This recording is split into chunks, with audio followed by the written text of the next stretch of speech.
Last Drops Baseball is on the air, and tonight we're bringing you NPB live commentary between the Chiba Lotte Marines and the Fukuoka SoftBank Hawks.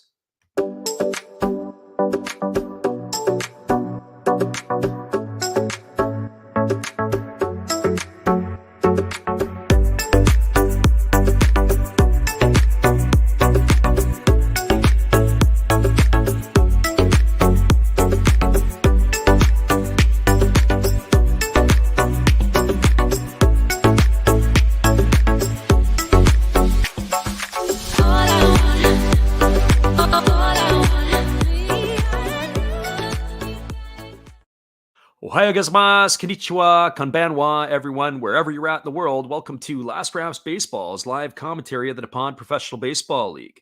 The views and our opinions are not affiliated with the NPB, the Pacific League, or their sponsors. We're giving you live English reports on the game being played and hope that English-speaking fans around the globe can enjoy the game on YouTube and Twitch along with us.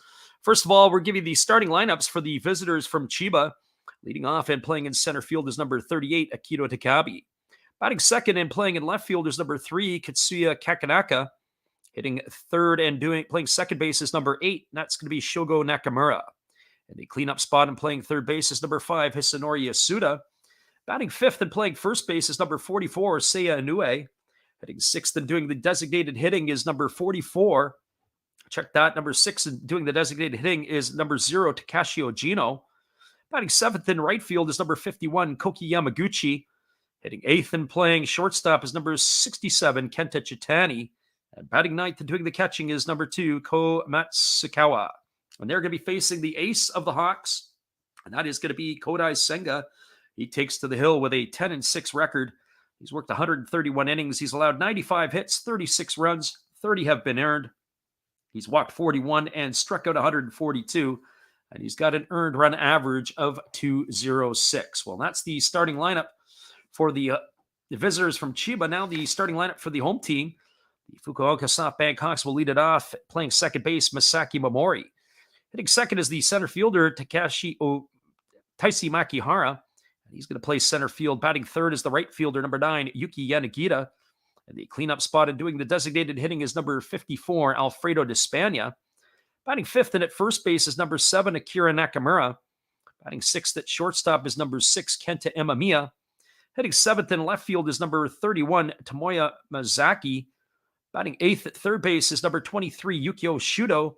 And batting ninth and doing the catching is number 19, Takuya Kai. And they are going to be facing Kazuya Ojima, who takes to the mound with a 3-10 record. Don't let that record deceive you, though. He's worked 131 in the third innings. He's allowed 128 hits, 50 runs, 43 have been earned. He's walked 42 and struck out 85, but he's got an ERA of 2.88. Well, the right-hander Sega has completed his warm-up tosses, and we're ready to get this one underway, as it'll be Akito Takabe to lead it off here for the Marines.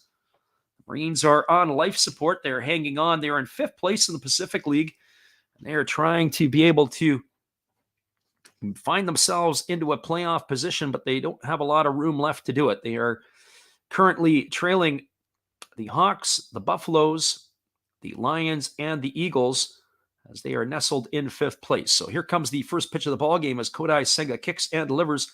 That's a fastball taken on the inside corner for a called strike, and the count is 0-1. We are underway at the PayPay Dome in Fukuoka. Batting from the left side is Takabe. He's waiting here on the offering from Senga, who kicks and delivers. It is a breaking ball that catches the outside corner, and the count is quickly now 0-2 to Takabe. Takabe's hitting .277 on the year. He's got 3 homers and 38 runs batted in. The right-hander Senga gets his sign from his catcher Kai, and he kicks and delivers. There's a fastball taken for a called third strike. Takabe never once got the bat off his shoulder, and he watches a 97-mile-an-hour fastball go by for strike number 3, and that is going to do it, as Takabe is retired for the first out of the inning. So 1 up and 1 away. That's going to bring up the left fielder, Katsuya Kakanaka. Well, for Kakanaka on the season, he's hitting .258. He's got a homer and 11 RBIs. And Senga, who pitches from the stretch, whether he has got runners on or not, kicks and delivers to Kakanaka, and he takes a first pitch fastball for a called strike, and the count is 0-1. 4 pitches into the ball game, and all 4 pitches have been strikes from the right-hander Senga. And here comes the offering. It is a fastball swung on. It is lifted foul over on the third base side. Drifting over is Shuto, but he's going to watch it drift into the seats. That is going to run the count to 0-2 on Kakanaka. So the right-hander Senga wasting no time attacking the Chiba hitters. No balls and 2 strikes. As the right-hander gets his sign from his catcher, Kai. He works in the set position. And now he kicks and he delivers. It is a fastball that misses upstairs. And the count is now 1-2. Good job by Kakanaka to show some discipline, as he was not ready to swing at that pitch. So 1 ball and 2 strikes. And Nakamura will wait on deck, and there's a split finger pitch swung on. It is lifted softly into center field. Moving over underneath it is Makihara, and he makes the catch, and that's going to retire Kakanaka for the second out of the inning. So 2 Marines up and 2 Marines down. That is going to leave it all up to the second baseman, Shogo Nakamura. Well, for Nakamura on the season, he's batting .252. He's got 12 homers and 66 runs batted in, as he strides to the plate to face the right-handed throwing Senga. He waggles the bat, and here comes the first offering from the Fukuoka right-hander. He kicks and he delivers. There's a fastball swung on. It has popped up. The bat has been broken. Moving underneath it in foul territory is the first baseman, Nakamura, who makes the catch, and that is going to do it for the third out of the inning. Well, the Marines go quietly and in order. There were no runs, no hits, no errors, and nobody left the board. We are now through a half inning. It is the Chiba Lotte Marines, no score, and the Fukuoka SoftBank Hawks coming to bat. Stick around, everybody. We'll be back with the call at the bottom of the first inning in just a couple moments. We appreciate you guys for bouncing in here tonight. We'll be right back after this.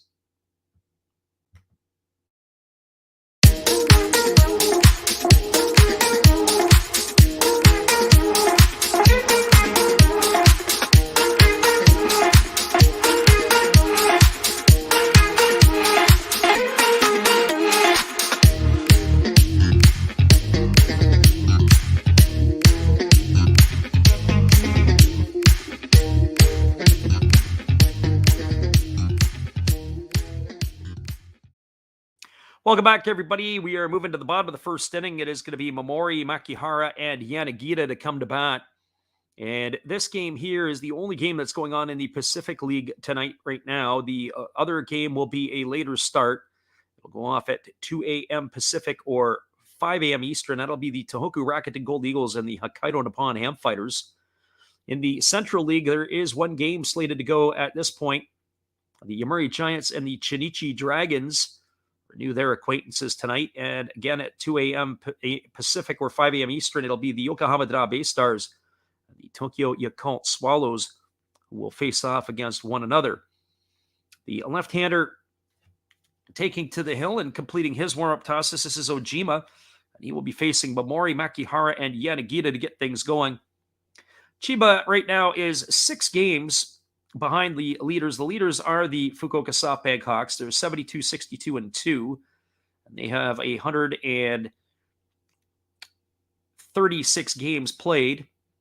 And they do not have too many left on the schedule. None of these teams do, as we're closing into that final week. The Fukuoka SoftBank Hawks, after tonight's game, will continue to host the Marines on the Monday ball game. They'll play a Monday game, and here comes the first pitch from Ojima. It's a fastball taken for a called strike. The count is 0-1 to Momori. And then they go to Tuesday, they go to Cebu to make up a singlet game against the Lions, and then they go to Tohoku for a game, 2 games on Thursday and Friday against the Golden Eagles, as a fastball misses outside, and the count is 1-1 to Momori. And here's the 1-1, and it is a fastball swung on. Its tap foul over the first base coach's box. Nice play. Good hands by the first base coach. He flips it into the stands. That's 1 ball and 2 strikes now to Momori. Momori batting from the left side, hitting .264 on the year with those 8 homers and 34 RBIs. He gets the start in the leadoff spot here tonight. As the lefty kicks and delivers, there's a breaking ball that misses down. And the count is now 2-2 to Momori. So after tonight's game, there'll be 4 games left on the slate for Fukuoka.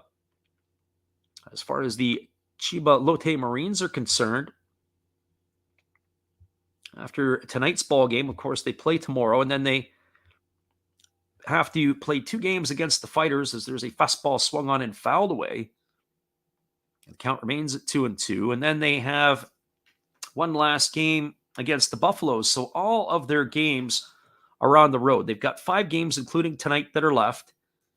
And Chiba is 6 games back, so they can't catch the Hawks, nor can they catch the Buffaloes, as there's a fastball swung on and fouled away. And the count remains at 2-2 to Mamori. But still within striking distance and still attainable is to be able to possibly be able to catch both the Tohoku Rakuten Golden Eagles in 4th place, but also the Saitama Cebu Lions, as they're only 2 games behind them with 5 to play. And here's the pitch. It is a fastball swung on. It is grounded over to third. Nice play by the third baseman, Yasuda, who throws to first. And that is going to retire Mamori on a ground out 5-3 for the first out of the inning. And that'll bring up the center fielder, Taisi Makihara.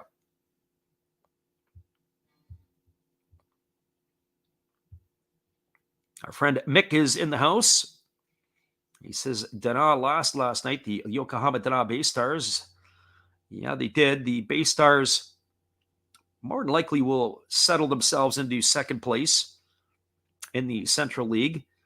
Be playing in the first round against one of those other 3 teams that are battling for the 3rd spot. And here comes the pitch.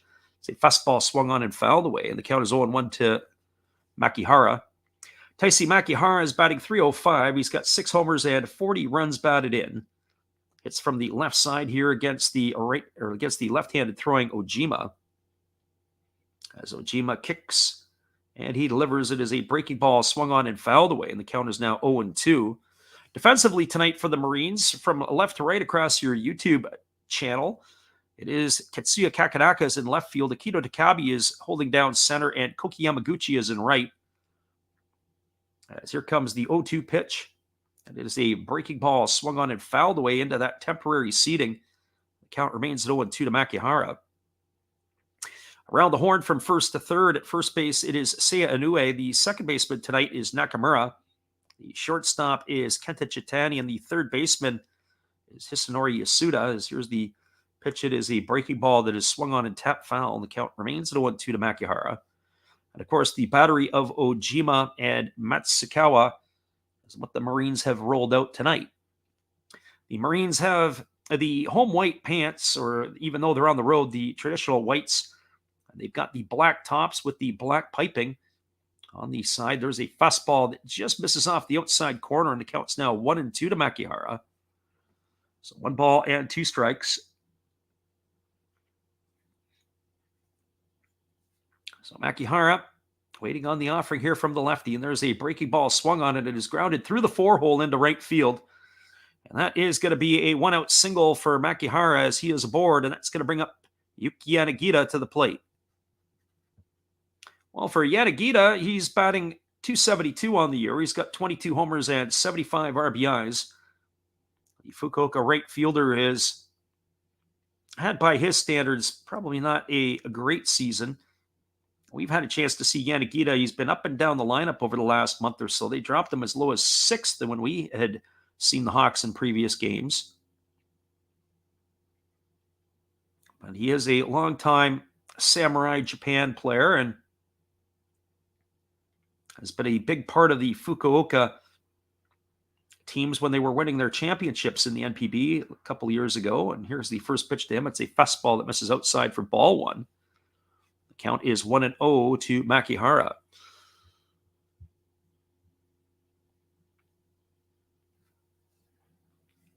The left-hander Ojima gets his sign from his catcher, and he ready to go back to work as he checks the runner at first. And he kicks and delivers. There's a fastball that misses outside, and the count is now 2-0 to Yanagita. So 2 balls and no strikes.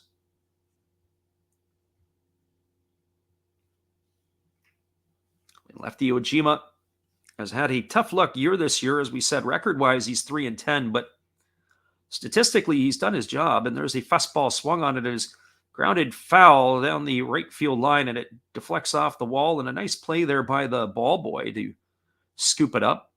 It's going to run the count to 2-1. Yanagita had to keep his hands inside the ball, but it just got off the end of the bat foul. So 2 balls and 1 strike. As the left-hander Ojima ready to go back at it again. He kicks and he delivers. There's a breaking ball swung on and missed, and Yanagita lost his helmet in the process. He was going to take that pitch over the right field fence. So a nice pitch there by Ojima and had Yanagita way out in front. So 2 balls and 2 strikes as the lefty holds set. And now he kicks and delivers. It's a fastball swung on. It is grounded over to second. Fielded neatly by Nakamura over to second for 1, but they're not going to be able to get the return leg on the backside, as Yanagita will be safe on the fielder's choice. Fielder's choice goes down 4-6. As that is, Makihara is retired at second base for out number 2. That's going to leave it all up to Alfredo Despaigne.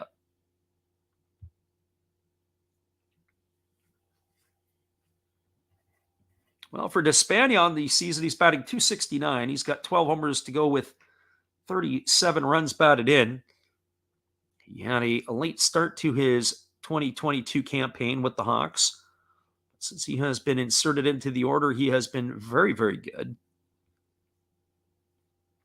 And here's the first offering from Ojima. It's a slow breaking ball that catches the outside corner for strike 1. And the count is 0-1 to Despaigne.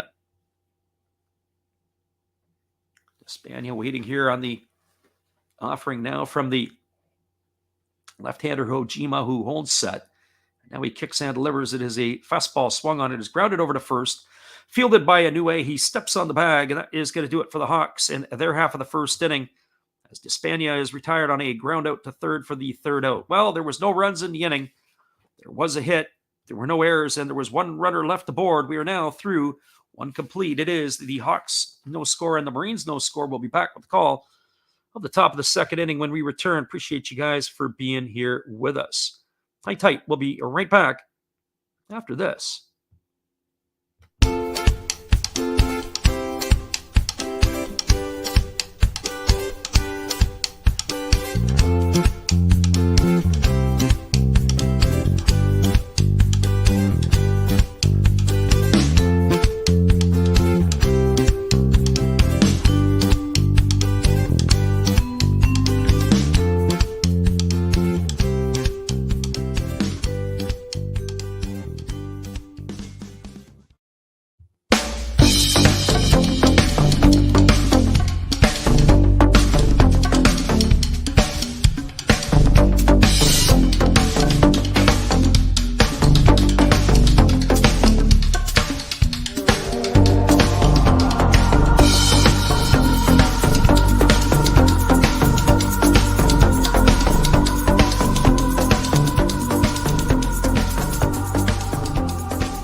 Welcome back, everybody. It is going to be the heart of the batting order coming up for the Marines. That means Yasuda, Inoue, and Ogino to face the right-hander Kodai Senga. It was a pretty efficient first inning for Senga, as he was able to retire the batters he faced on only 8 pitches, as that was a pretty easy inning, to say the least, for the Fukuoka right-hander. And he has just completed his warm-up tosses, and we're ready to get the second inning of action underway.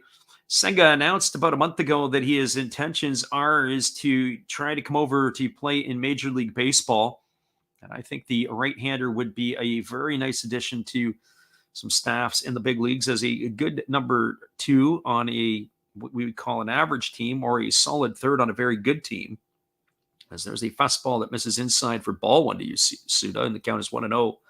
But I think he could be a performer who could be able to deliver in October and give some quality innings to a big league club. There's a fastball swung on. This is lifted into right center field. Moving over underneath it is Yanagita, and he's going to make the catch. And that is going to retire Yasuda for the first out of the inning. So 1 up and 1 away. And that is going to bring up the first baseman, Seiya Inoue. So I do believe that Kodai Senga would be a valuable addition. And then part of the reason in saying that is he sits in the mid-90s. That last fastball was at 96 miles an hour, so 95, 96 from the right side. He has a split finger pitch. I would think that One thing that would serve him well would be the development of another type of off speed, a changeup. And here's the first pitch, which is a fastball at 97 delivered to Seyanua that's taken for a called strike. And the count is 0-1. So no balls and one strike to Inoue. Inoue batting from the right side against the right-handed throwing Senga, who delivers a breaking ball that just misses low, and the count is 1-1. So 1 ball and 1 strike it is. Senga has been with the Hawks his entire career. As he kicks and delivers, there's a breaking ball swung on and fouled away, and the count is 1-2. And you see that often with the players in the NPB, is that they don't usually differ or move along so much unless they get some domestic free agent opportunities later in their career. And here's the pitch. It is a fastball swung on and fouled straight back. That was at 99 miles an hour. So 1 ball and 2 strikes to Inoue. Senga has been a model of consistency since the 2016 season. He has had double-digit wins in every year. And that means that in his career, he's won 86 ball games as the 29-year-old, as there's a fastball swung on and fouled away, and the count remains at 1-2. 10-6 this season. He was 10-3 last year, but he only appeared in 13 ball games. He missed some time due to injury. The prior year in 2020, he was 11-6 on the campaign, but his career highs were of 13 wins in the 17, 18, and 19 seasons, as there's a breaking ball swung on and tap foul over on the third base side, and the count remains at 1-2 to Inoue. But for his career, when you look at Senga, he's got a career 2.61 ERA. Also in his career, he has over 1,200 strikeouts, 1,238 to be exact. His best year for strikeouts was in 2019. He struck out 227 hitters. There's a fastball swung on. This ball is lifted into right field. And moving over toward the line is Yanagita. He's going to have room, and he makes the catch in foul territory. And that is going to retire Inoue for the second out of the inning. So 2 up and 2 away, and that'll bring up the designated hitter, Takashi Ogino.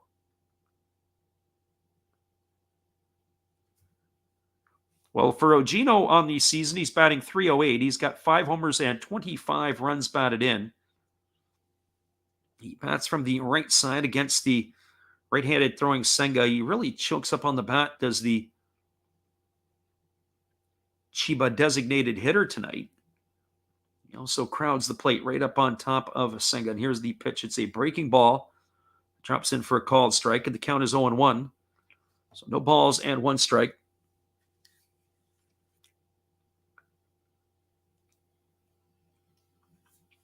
So the right-hander kicks and delivers. There's a breaking ball that misses down, and the count is 1-1. So 1 ball and 1 strike it is.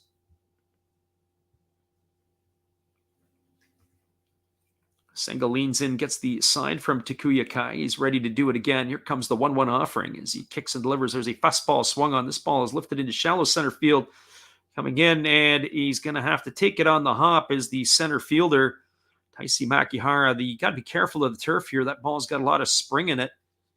But that is going to be the first hit of the ball game as Ogino gets himself a blooper into center field. A nice job there by Makihara to be able to keep that from going over his head. So Ogino aboard with a 2-out single. That's going to bring up the right fielder, Koki Yamaguchi. Well, for Yamaguchi, he had himself a pretty good week. He's hitting .245. He's got 14 homers and 52 runs batted in. Earlier in the week, he had a 3-homer ball game, which is accounted for almost 20% of his season total. So here comes the first offering from the right-hander, Senga, and there's the fastball that misses outside for a ball, and the count is 1-0. So 1 ball and no strikes to Yamaguchi.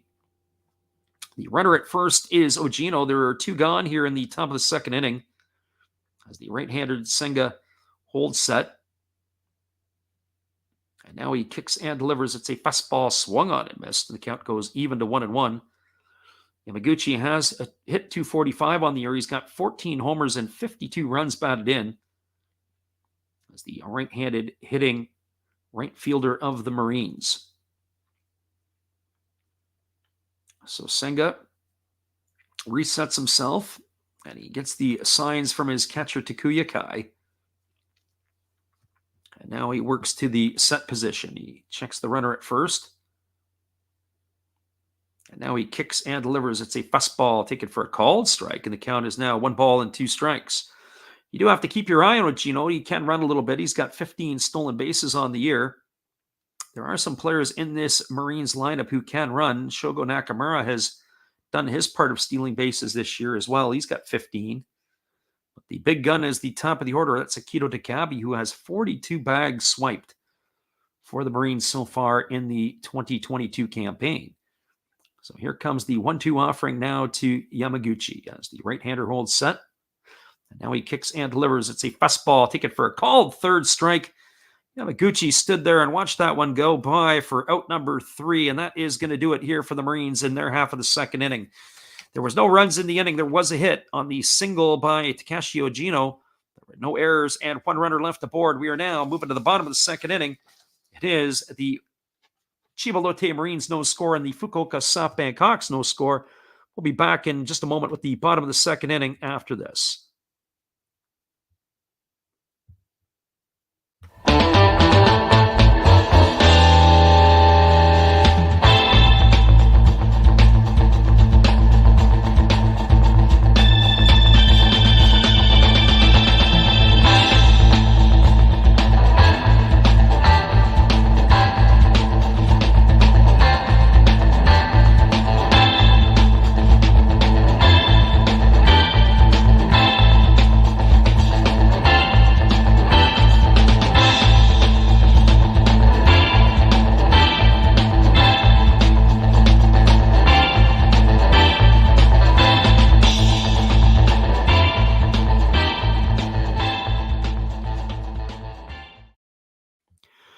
Welcome back, everybody. It is the only game right now currently going on in the NPB. The Marines and the Hawks are locked at zeros. There is another game that is going to be underway in about 35 minutes. It'll be the Amuri Giants and the Chinichi Dragons.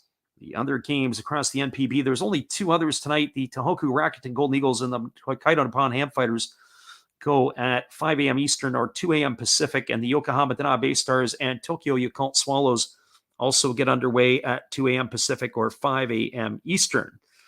It is going to be some rare Monday baseball tomorrow, and those will be 2 a.m. first pitches between the Tohoku Rakuten Golden Eagles and the Hokkaido Nippon Ham Fighters. And Chiba and Fukuoka go off again tomorrow as well, as those are some makeup games that need to be played. And here comes the hitters for the Hawks as they're ready to face Ojima here in the second inning. And the first pitch delivered to Kira Nakamura is taken for a ball for ball 1. And the count is 1-0. And right away, Ojima goes back to work. He delivers a fastball that's lifted into center field. Moving over to his left and making the grab is Takabe, and that is going to retire Nakamura for the first out of the inning, as he is retired for out number 1. That's going to bring up Kenta Imamiya to the plate. Imamiya will also be followed by Tomoya Masaki here in the second inning. So Imamiya batting .296 on the year. He's got 6 homers and 42 RBIs. Imamiya has been all over the batting order for the Hawks this season. He's hit in the 3 spot for a while. He's batted in the 2 and also in the leadoff spot. There's a first pitch fastball taken for a called strike. The count is 0-1. Imamiya had a bit of a power surge going on, but he's more importantly is having a good year with the stick. He's hitting just shy of 300. So there's a breaking ball that just misses up and away, and the count is 1-1. The slick fielding Fukuoka shortstop has had himself a good campaign with the stick. He's, of course, more known for his sacrifice bunts as he swings at a breaking ball and grounds it over to short. Fielded neatly by Chitani, who throws to first, and Imamiya is retired on a groundout 6-3. The second out of the inning, so 2 up and 2 quick outs, and that's going to bring up the left fielder, Tomoya Masaki. Well, for Masaki on the season, he's batting .262. He's got 3 homers and 5 runs batted in. He gets the nod tonight in left field. He bats from the right side against the left-handed throwing Ojima.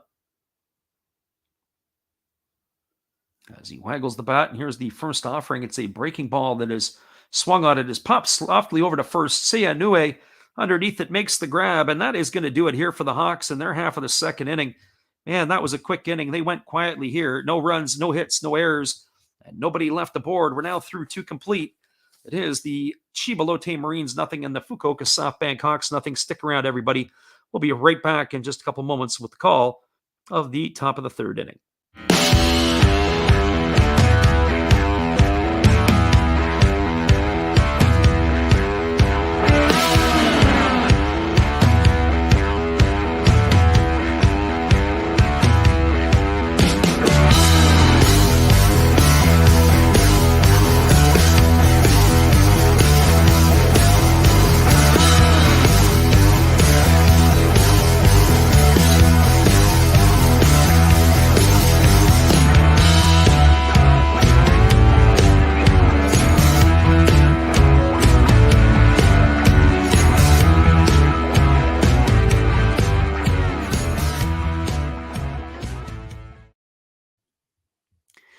Welcome back, everybody. We are moving to the top of the third inning, and this game is moving along quickly. Both pitchers have done their part. They've been throwing strikes and working quickly.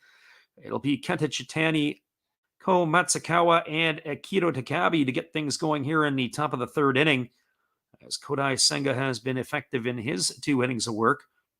The right-hander is just completed his warm-up tosses and will be ready to resume the action in just a moment. We were saying the other ball games that are around tonight, and of course, the rest of the way, there are going to be games with playoff implications over these next few days. The Marines looking to stay alive. Currently, the Hawks and the Buffaloes are tied for the top spot in the Pacific League. The Hawks are only percentage points ahead of Oryx, as they have a .537 winning percentage, .536 for Oryx. 2 games in hand for the Hawks. And here comes the first pitch from Senga. It's a fastball that just misses upstairs for ball 1. 95 miles an hour on the last pitch there by Senga.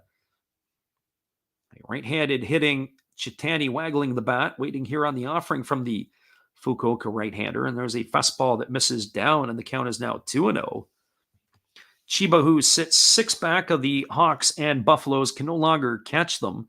But they're only a game and a half back of the Golden Eagles and 2 games back of the Lions. So in this game here, they are trying to catch the Lions for that final playoff spot. There's a fastball that's taken for a called strike. The count is now 2-1. So some big ball games coming up for these teams here in the next couple of days. Of course, the Hawks would like nothing more than to win the league so they get a bye in the first round. There's a split finger pitch swung on, popped up just behind second base, moving over it and making the catch is Momori. That is going to retire Chitani for the first out of the innings. So 1 up and 1 away. That's going to bring up the catcher, Ko Matsukawa. Well, for Matsukawa on the season, he's batting .174. He's got no homers and 14 runs batted in. We didn't give you the defensive lineup for the Hawks, as it was a pretty quick first couple innings. We'll give you their setup in just a moment. There's a breaking ball that misses down, but the home plate umpire said that Matsukawa went around and he goes up with the right hand for the first strike. The defensively in the outfield from left to right, it is Tomoya Masaki, and left the center fielder is Taisi Makihara, and the right fielder is Yuki Yanagita.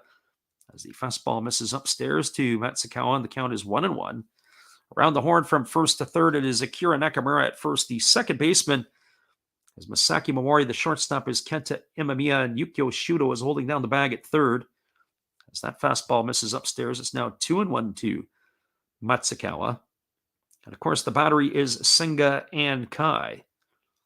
So 2 balls and 1 strike as the right-hander Senga ready to deliver again. He kicks and he fires. It is a fastball swung on and fouled back to the first base side of home plate, and the count is 2-2 to Matsukawa. Our friend Steve Rademacher in the house tonight. We welcome Steve. Tonight he is cheering for the Hawks. That's only because the Lions aren't playing. I always knew deep down that Steve Rademacher was a big Lions fan. Here comes the 2-2 pitch. There's a fastball that just misses outside, and the count is 3-2. You have to wonder if the home plate umpire is starting to squeeze Senga a little bit. Some of those reactions there. And of course, we saw some of the replays and the pitches were fairly close. Of course, when you're all around the plate, you have to expect you're probably going to get those calls. Here's the 3-2 pitch, and he fires a fastball that swung on and fouled away. The count remains at 3 balls and 2 strikes to Matsukawa.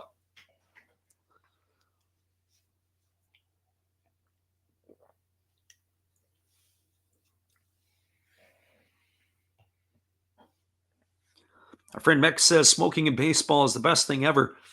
That's coming from a guy who never dipped. And here comes the 3-2 pitch. There was a fastball swung on and fouled away, and the count remains at 3-2.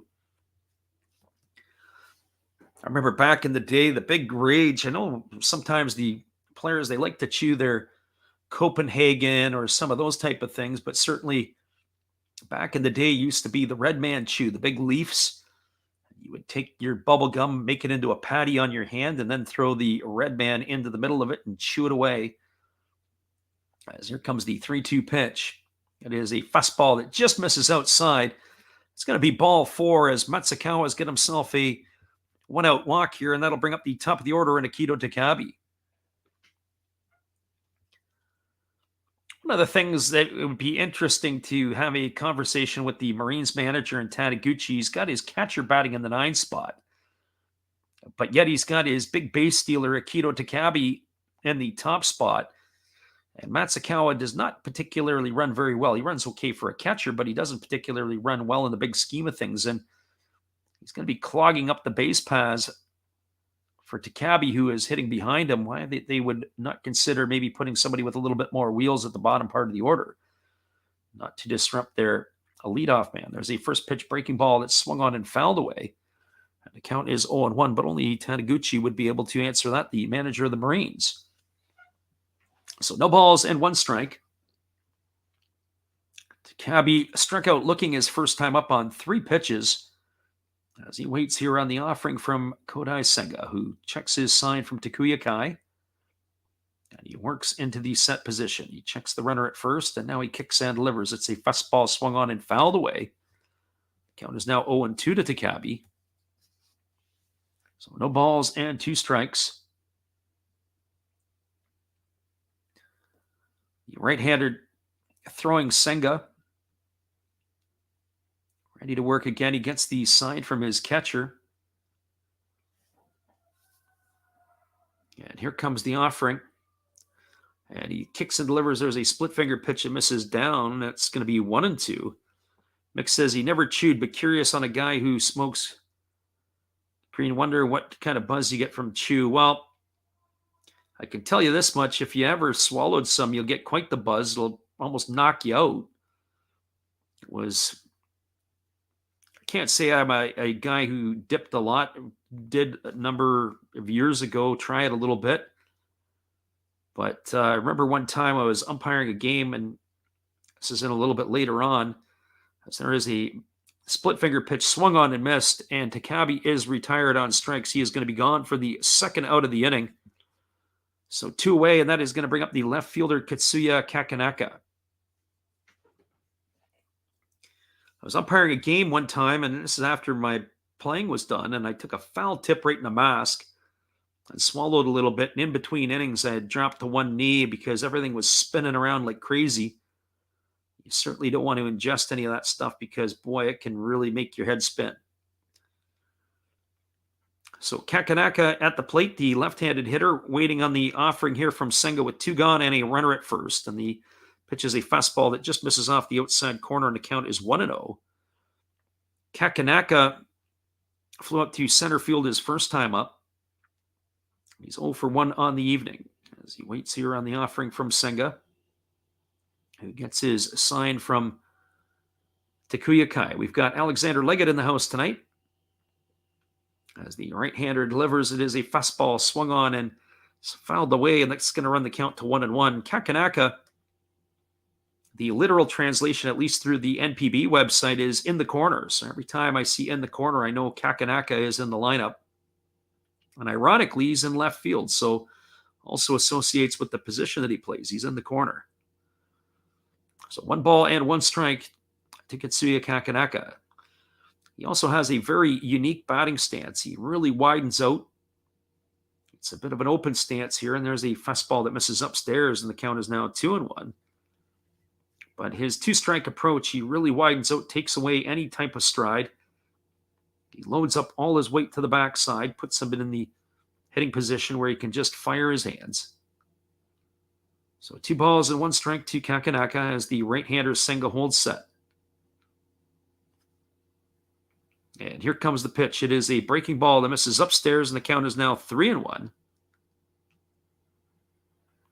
Our friend Alex has joined us tonight. Appreciate you for listening in here, Alex. We thank you for stopping by.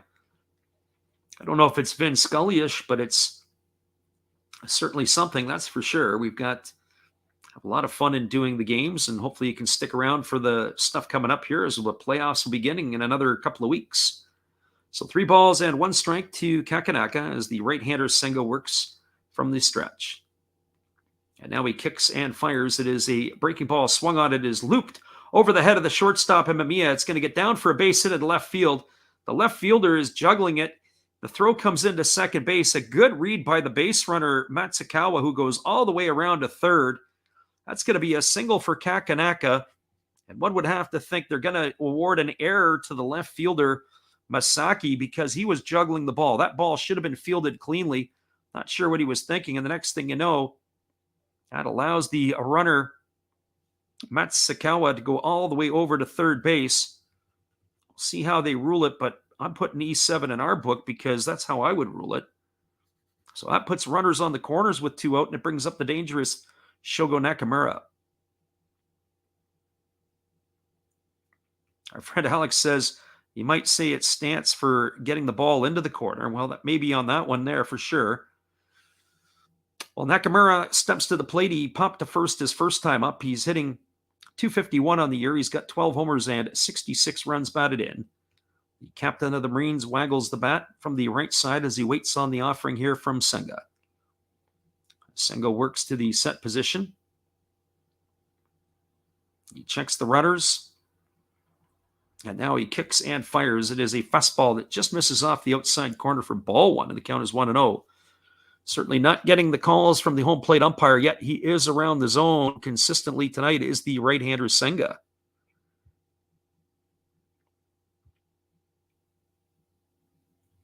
Again, waggling the bat. As the right-handed hitting Nakamura. And here's the pitch from Senga. It's a split finger pitch that's waved out and missed, and the count goes even to 1-1. So 1 ball and 1 strike.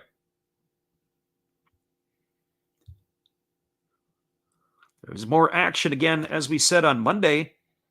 We'll try to pop back in to see if we can maybe do some of that. We'll have to adjust some of our sleeping habits to get that call in tomorrow night, but we'll take a look and see if there's going to be something that we can do in the middle of the night.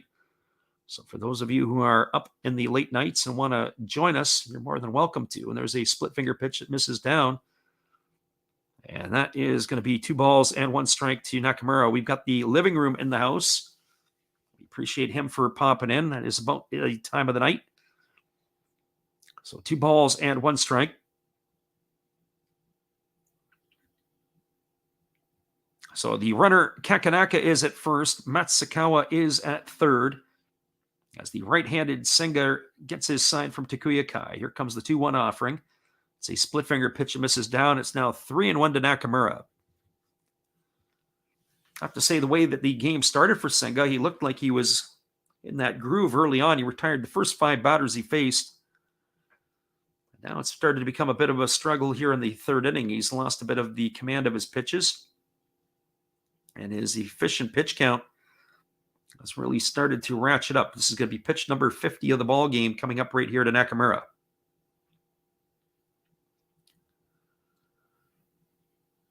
And here comes the right-hander Senga, who is ready to deliver again. Here's the 3-1. It's a fastball that misses upstairs, and that's going to be ball 4. And Nakamura is going to draw himself a walk to load the bases. That is going to bring up the 3rd baseman, Hisanori Yasuda. It's going to bring the pitching coach out of the Hawks dugout as he's making a beeline to the mound.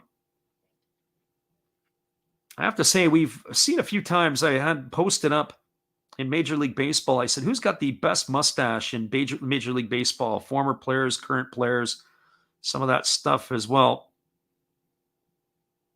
But I have to say that the manager of the Fukuoka SoftBank Hawks has one of the best mustaches in the NPB.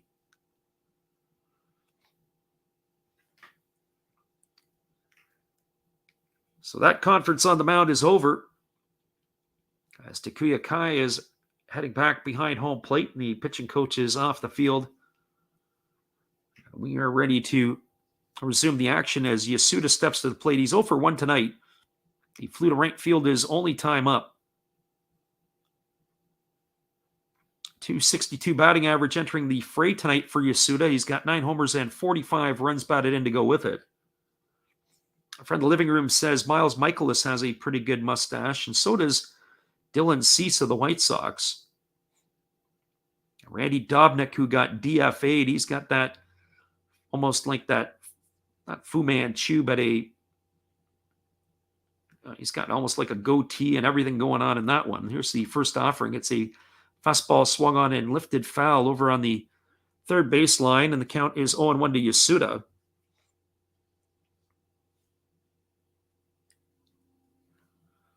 There are no import players in the starting lineup for Chiba tonight. When you think about it, Brandon Laird, Leonis Martin, and Edney Hechavarria, at least from the offensive perspective, never really gave the Marines what they could have had or what they should have had from an import player this season.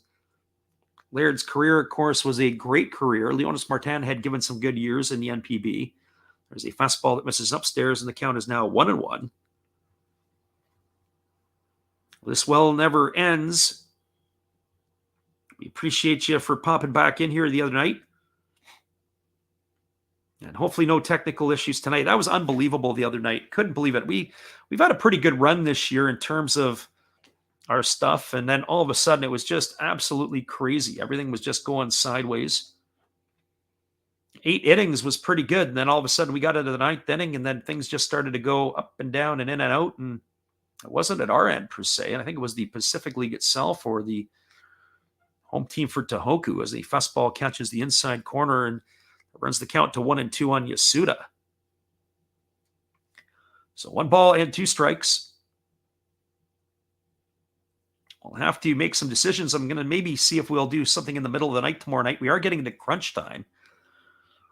So we'll see how the games play out tonight. And if the games play out where the games become even more important tomorrow, then we'll have to take a look at that. And of course, the games that will be underway would be Tohoku and the Hokkaido Nippon Ham Fighters, which really only mean anything for the Golden Eagles. There's a split finger pitch swung on it. It's popped up behind second base. Camping out underneath it is the second baseman, Mamori. He makes the catch, and that is going to do it here in the 3rd inning. Well, Kodai Senga able to wiggle himself out of a jam. There was no runs in the inning. There was 1 hit. There were no errors, and 3 Marines left the board. We are now through 2.5.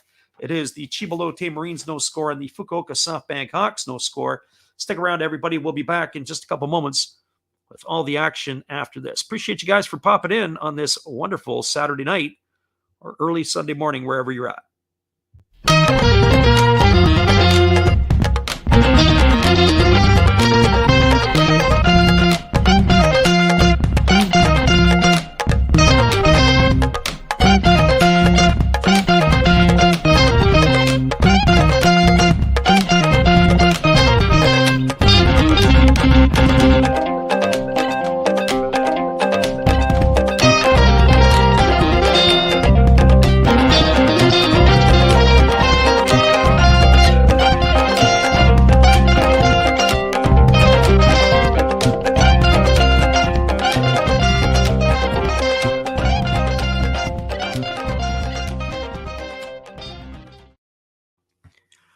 Welcome back, everybody. It's going to be the 8, 9, and 1 hitters coming to bat for the Hawks in their half of the 3rd inning. That means Yukio Shudo, Takuya Kai, and Masaki Mamori to face the left-hander Kazuya Ojima. Will be back out for his 3rd inning of work. Shudo, Kai, and Mamori, 8, 9, and 1 in the order. Yukio Shudo batting .276 on the year with 5 homers and 15 RBIs. He is going to be a lead to get off here. Shuto, one of the 3 players in the Hawks lineup who has double-digit stolen bases. He can run a little bit. We've seen him in the top parts of the batting order. But batting 8th he is here. Again, same question I would ask of the Fukuoka manager. Why Takuya Kai batting 9th? Why not somebody with some speed? And he drops a bunt down the third baseline.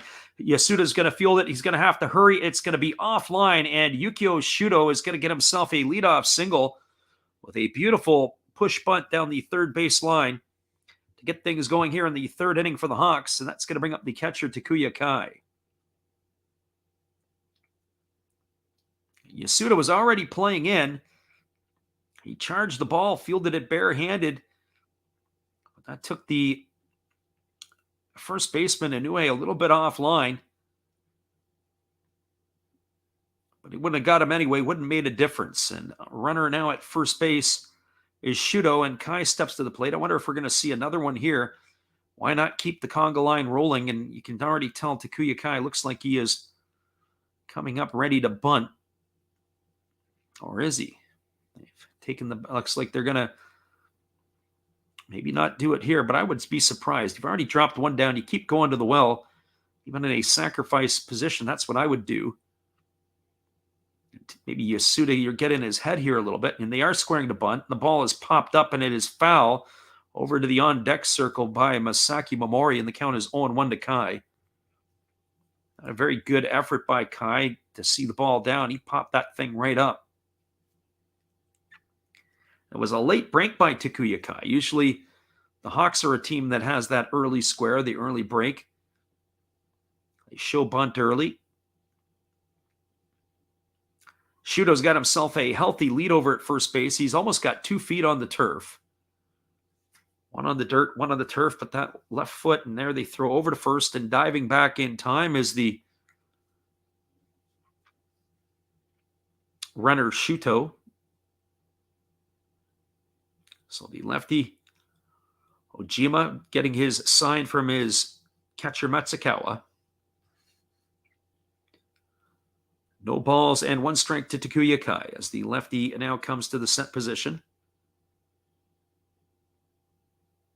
And instead, again, he throws over to first, and again diving back is the base runner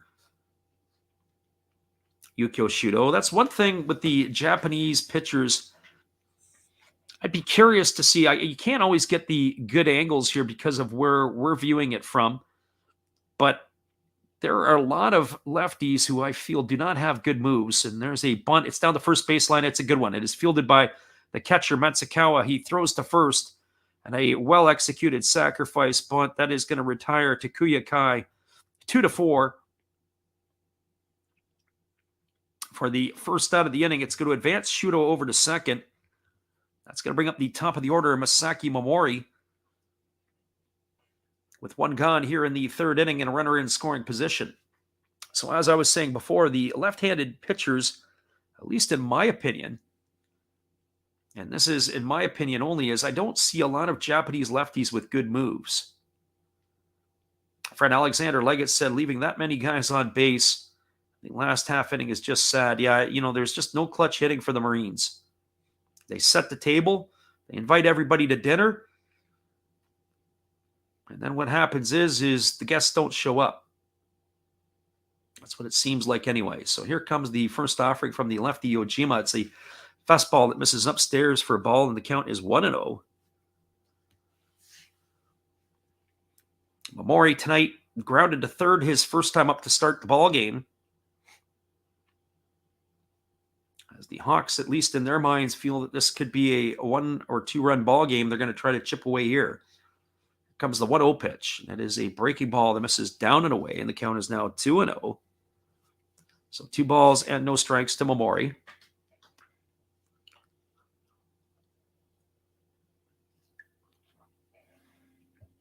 So back to my thoughts about tomorrow night's game. If you're around at 2 in the morning, I'm 50-50 on the call tomorrow night.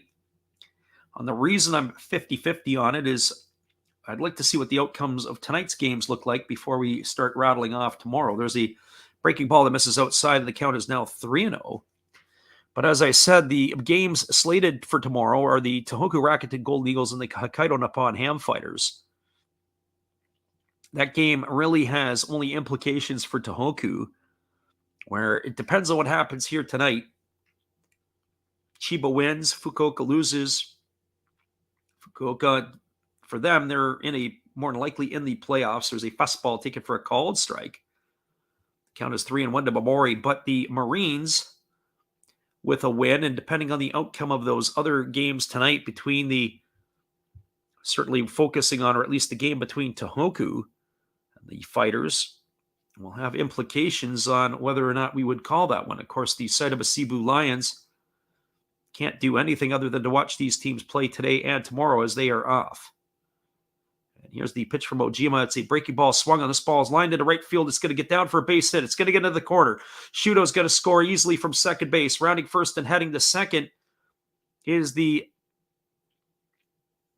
batter runner Momori, and it is going to be a 1-0 lead here for the Hawks in the third inning as Momori has driven in the first run of the ball game.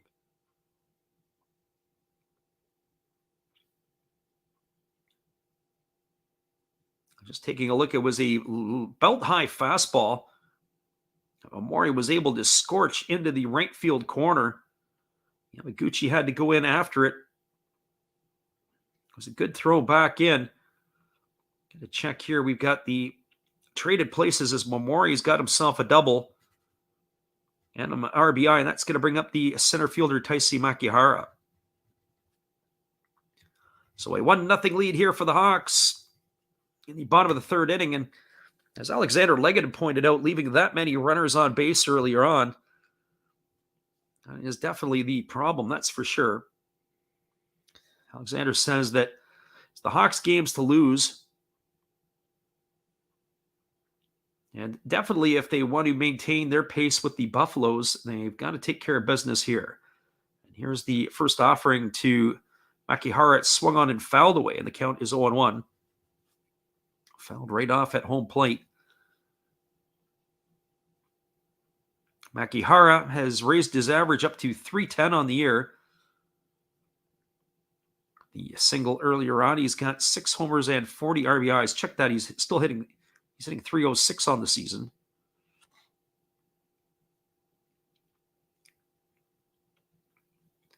So here comes the one-strike offering from Ojima, who delivers a breaking ball that swung on and fouled away, and now the count is 0-2.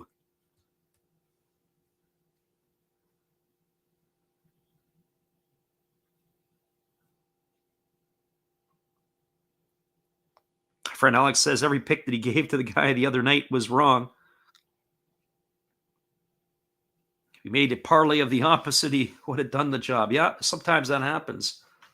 It's kind of like making picks in the NFL sometimes. My lock tomorrow is that the Lions will not win. Here comes the 0-2 offering as Ojima steps off and fakes the throw to second base. We got our win against the Washington Commanders last week. And we will not get another victory probably for another week or two. But definitely will not beat the Vikings in Minnesota. Here comes the 0-2 pitch now to Makihara as the lefty Ojima works to the set position. And now he kicks and delivers. It's a fastball that the left-handed Makihara throws his bat out, and he's got to loop it over the head of the shortstop into left field. It's going to score Momori all the way from second base. That was an excuse me single by Makihara. Pitch was low and away. An 0-2 pitch. It was a great pitch by Ojima. Ojima's going to be talking to himself because that ball, it looked like he dug it out with a sand wedge, looped it over the head of the shortstop, Chitani, and dropped in for the base hit. And that is going to be a 2-0 scoreline here for the Hawks.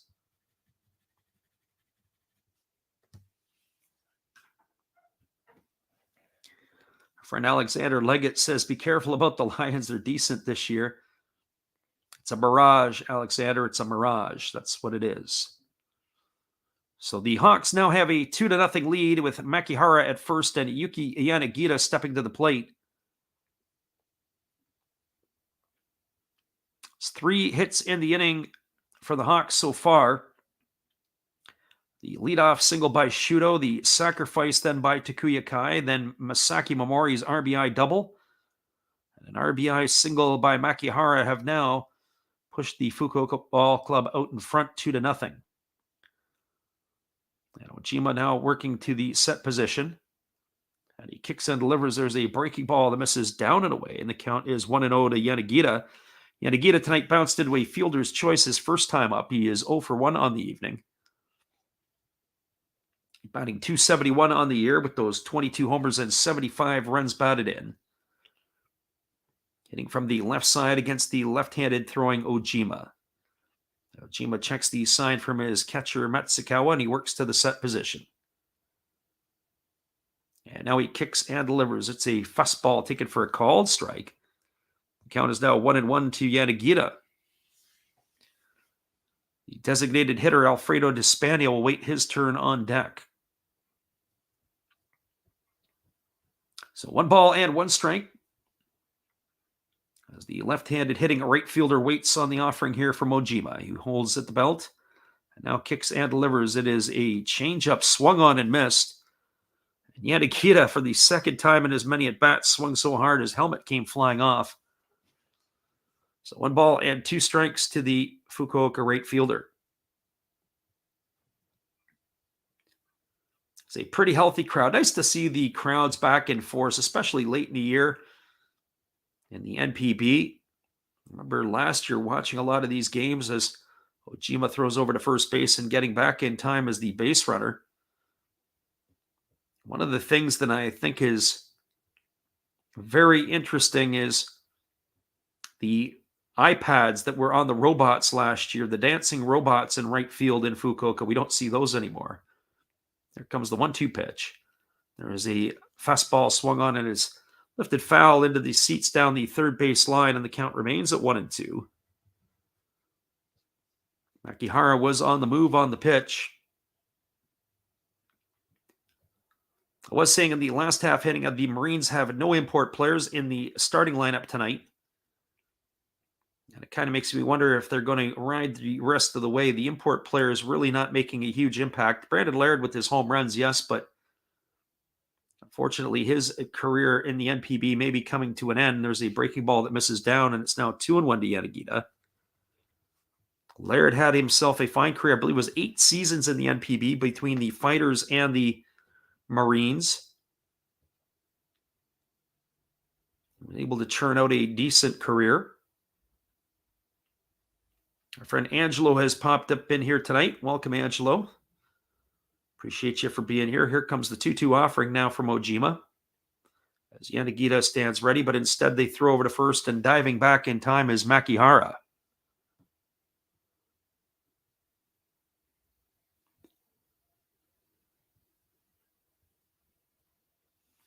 So 2 balls and 2 strikes. And our friend Alexander says Brandon was repping the U.S. as well. Brandon Laird, the former New York Yankee first rounder, and of course he made his major league debut and played with the Houston Astros before taking his act over to Asia. Laird's older brother Gerald had a fine big league career, a number of years as a catcher in the big leagues. There's the 2-2 pitch. And there is a breaking ball swung on and is tapped foul right at the plate. It's going to keep the count at 2-2 to Yanagita. Have to say, Leonis Martin, who got a chance to see a lot in Seattle, and of course he went to Detroit and played in Cleveland and Texas. He also had some fine seasons in the NPB. For a player who I really didn't enjoy his game in North America, getting to see him play a lot, but sometimes players mature and they get better and they do certain things, but I did like watching him play in the NPB. There's a breaking ball swung on and it's lifted into center field. Moving over underneath it is the center fielder, Takabe, who makes the catch, and that is going to retire Yanagita. The runner at Makihara is going to hold at first base. That's 2 gone now here in the 3rd inning for the Hawks. It's going to bring up the designated hitter, Alfredo Despania. Our friend Living Room says, where's Steve Rademacher at? He was in here earlier. He was checking some attendance, and I think he noted that you weren't here, so he may have tapped out. So Despania at the plate. He is 0 for 1 tonight. He grounded over to first his first time up. He bats from the right side against the left-handed throwing Ojima, who holds at the belt.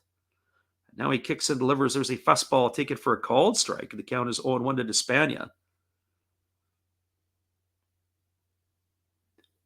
Living Room is pounding his chest about his CFL picks.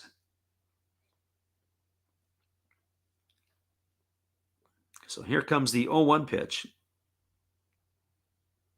And there is a fastball taken at the knees for a called strike. And the count is now 0-2 to Despania.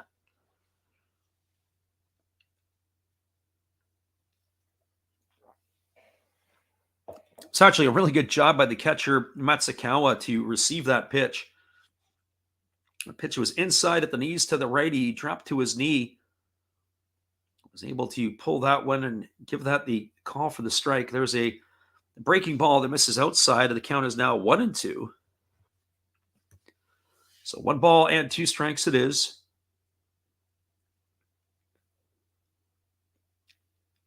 Right-hander Senga is up and throwing in front of the Hawks dugout as they do in the NPB.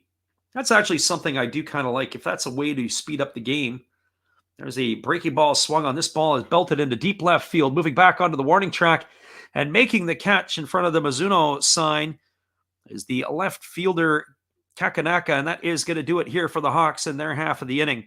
Well, there was damage been done. 2 runs in the inning for the Hawks on 3 hits. There were no errors, and there was 1 runner left aboard.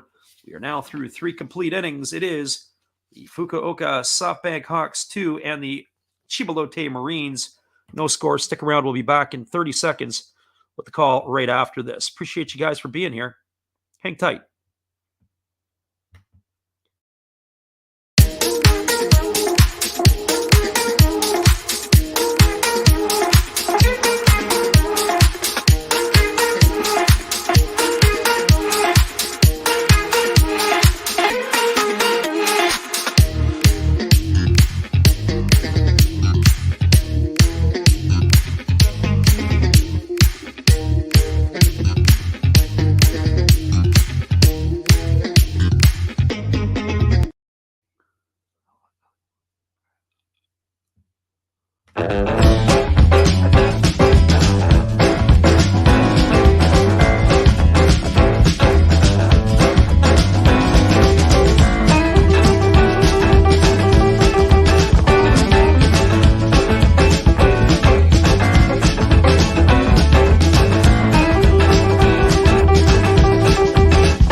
Welcome back, everybody. We are moving to the top half of the 4th inning. That means it's going to be Seiya Inoue, Takashi Ojino, and Koki Yamaguchi to come to bat to face Kodai Senga. Senga has scattered a couple of hits through his first 3 innings of work. He was able to wiggle himself out of a bases-loaded jam in that last half inning, as we are now moving to the top of the 4th inning. So Inoue, Ojino, and Yamaguchi here to face the right-handed throwing Senga. Inoue flew out to right field his first time up. His average has dropped to 242 on the year with 6 homers and 29 runs batted in. The big fellow waiting here on the offering from Senga, who kicks and delivers. It is a fastball taken for a called strike. The count is 0-1. Inoue waiting here on the offering from Senga, who holds set at the belt, and now he kicks and delivers. It's a fastball that is swung on and lifted foul over on the first base side. The count is now 0-2. So no balls and 2 strike.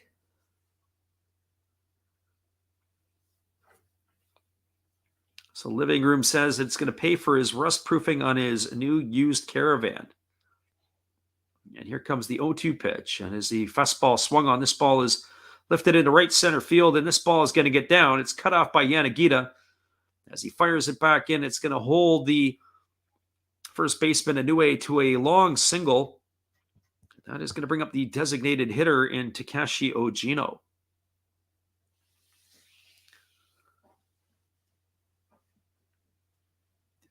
Our friend Alexander says, come on, Marines, make it interesting.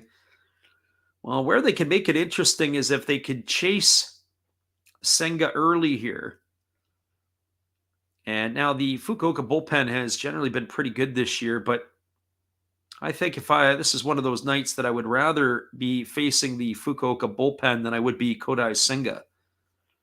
But you're going to have to knock them out early, and that's the problem. They have to get some runs on the board here first. And there's a fastball taken by Ogino for a called strike. The count is 0-1. Ogino tonight is 1 for 1. He had the first hit of the ball game for the Marines back in the second inning on a base hit single to center field. Senga holds at the belt, and now he kicks and delivers. It's a breaking ball that misses outside. The count is 1-1 to Ogino. Ogino has had a productive year. He is hitting in the 300 club, but not enough to be a qualifier. You have to have 3.1 at-bats per the number of games that your team plays. There's a breaking ball swung on. It is lifted into right center field. Moving over underneath it is Yanagita. He's going to make the catch. And Ogino is going to be retired for the first out of the inning, so that'll bring up the right fielder, Koki Yamaguchi. As we mentioned earlier in the week, Yamaguchi went off for a 3-homer game in the midweek. He has that type of stuff and that kind of power, but not the consistency over the year. As we said, over 20% of his home runs came in that one game. He's got 14 on the season. That's the young Yamaguchi. He waits on the right side here from the right-handed throwing Kodai Senga. Senga works set at the belt. And now he kicks and fires. It's a split-finger pitch and misses down for a ball, and the count is 1-0 to Yamaguchi. Kenta Chitani, the shortstop, will wait his turn on deck.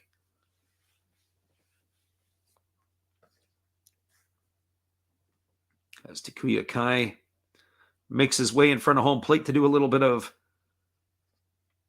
spring cleaning, I would say, as he picks up a few things out of the way. So 1 ball and no strikes as the right-hander Senga works set at the belt. And here comes the offering. It is a fastball that misses down. The appeal over to the first base umpire, but they say that Yamaguchi didn't go, and it's going to run the count to 2 balls and no strikes. Yamaguchi was called out for window shopping back in the second inning as he was mowed down on strikes by Senga.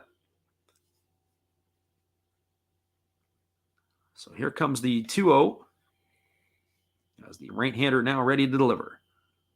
He kicks and fires. It's a fastball swung on and fouled away, and the count is now 2-1. So 2 balls and 1 strike.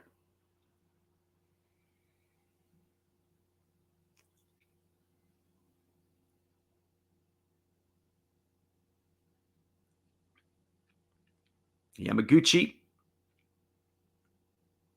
digs himself back in. Senga, I will say this, when he's got runners on base, he does slow down quite a bit. He changes the tempo and pace of the ball game. Here comes the 2-1. As the right-hander delivers a fastball swung on and fouled away. It's going to reach the seats well behind the first base dugout. I made a comment in about a week or two ago when we saw the Hawks once before, and I never realized that the PayPay Dome was a retractable dome until earlier this season. We were doing a game, and it might have been an interleague game. The dome was wide open, and there's only been one other time that I can remember that the dome being open in Fukuoka.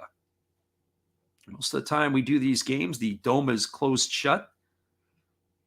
Now, I don't know if that's because of the heat or if that's because of the rain, but certainly one would think that it's not always raining and it's not always hot, so why not open up that dome a little bit more and get some fresh air blowing through, especially when you have a pandemic on your hands. I can't tell you how many times we've called games watching the PayPay Dome and seeing that it's been closed shut. There's a fastball swung on and it's lifted into right center field. Moving over underneath it is the center fielder, and that is going to be caught by Makihara. That's going to retire Yamaguchi for the second out of the inning. It's going to leave it all up to the shortstop, Kenta Chitani. Well, for Chitani tonight, he is 0 for 1. He popped to the second baseman his first time up. friend, the living room is giving a complete breakdown on a lot of different stuff over here.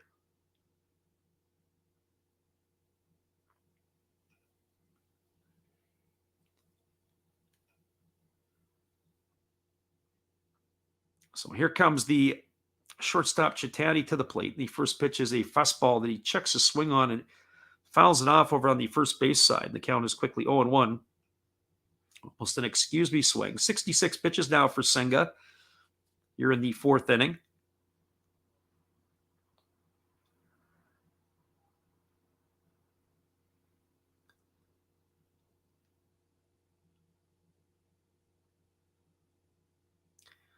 And there is the fastball that misses down to Chitani, and the count is 1-1.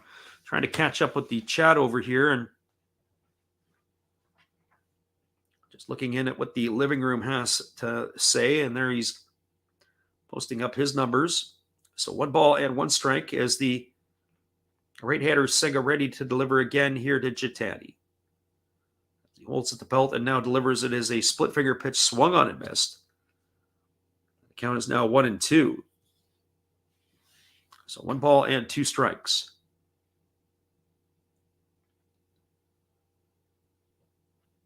Should Chitani be able to keep things going, it'll be the catcher Matsukawa who waits his turn on deck. So here comes the 1-2 pitch. As the right-hander holds set. And now he kicks and delivers. It's a split finger pitch that misses outside. Nice block by Takuya Kai. The runner Seiya Inoue had no interest in making his way to second base. And the big fella knows his limits. His base running is not one of his fortes, that's for sure. So 2 strikes. As the right-hander Senga ready to go back to work again. He gets the sign from his catcher. He works set to the belt. And now he's ready to deliver again. Here comes the offering. He kicks and fires. It is a breaking ball swung on. It is lifted into left center field.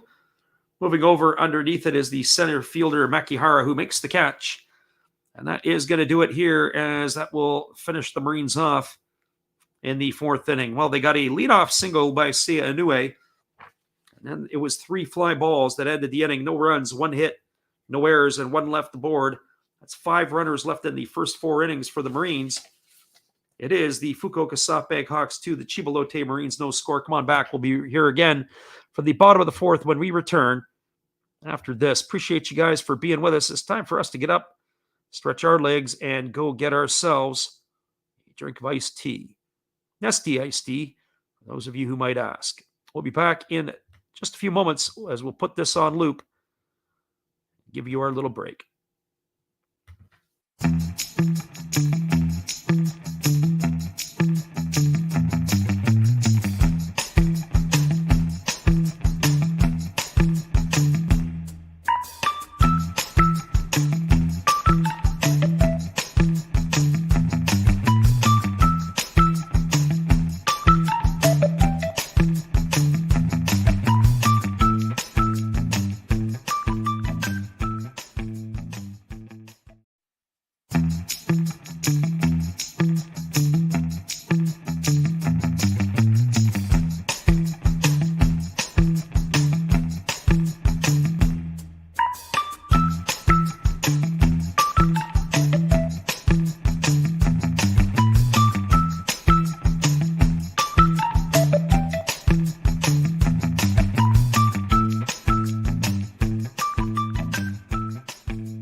Welcome back, everybody. It is going to be Akira Nakamura and then Kenta Imamiya and Tomoya Masaki to face the left-hander Ojima.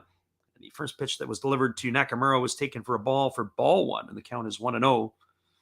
Ojima right back to work again, and he delivers another breaking ball. It's taken for a called strike, and the count goes even at ones.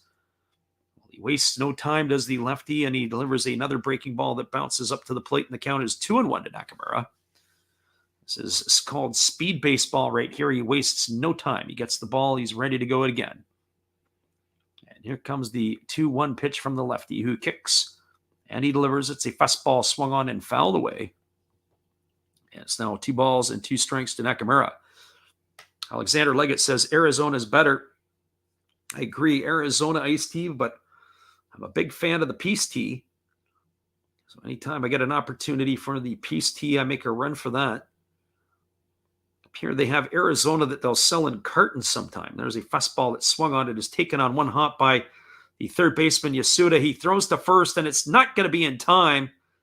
It was picked out of the dirt. A nice play by Seiya Inoue. We're going to see if the Marines are going to challenge this one or not. And if not, that's going to go into the books as an error on Yasuda. That ball was taken on a hop, and he dropped the ball down. He reached for it. He fired across the dime, and it came in on one hop. Inoue makes the play. I'm not sure if I necessarily liked the way Inoue had fielded that. It looked like he got a little deep on him. We'll see what the official scorer says, but as far as I'm concerned, that's going to be an error in the books. They didn't rule an error earlier on the left fielder. We did, but on that bobble by the Hawks left fielder earlier by Masaki. So officially in this ball game, there were no errors yet, but to me, that was definitely an E5. There's a first pitch breaking ball that misses upstairs to Kenta Imamiya for ball one. The count is 1-0. A little surprising that they wouldn't bunt Imamiya here, as they show the coaches in the Hawks dugout. They're flashing their signs. So Kenta Imamiya here waiting on the offering from the lefty Ojima, who delivers a fastball that swung on and fouled away. It's going to get into the camera well over on the third base side, and the count goes even to 1-1.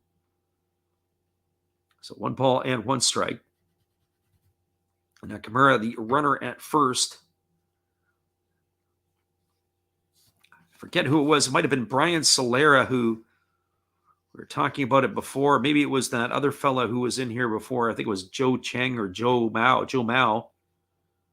He kept saying about how it's really difficult not to get 1, 2, 3 innings. There's a breaking ball that misses outside. The count is now 2-1. Mick says Ravens over Patriots, ?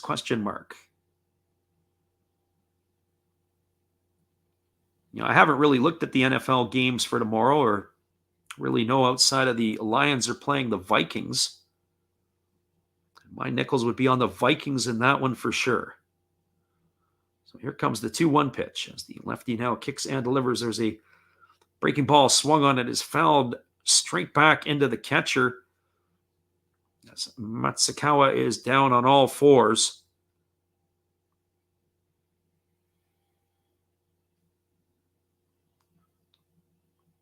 So 2 balls and 2 strikes to Imamiya as we wait for Matsukawa to gather himself. It looks like he's now had his time to be able to walk it off and to recover.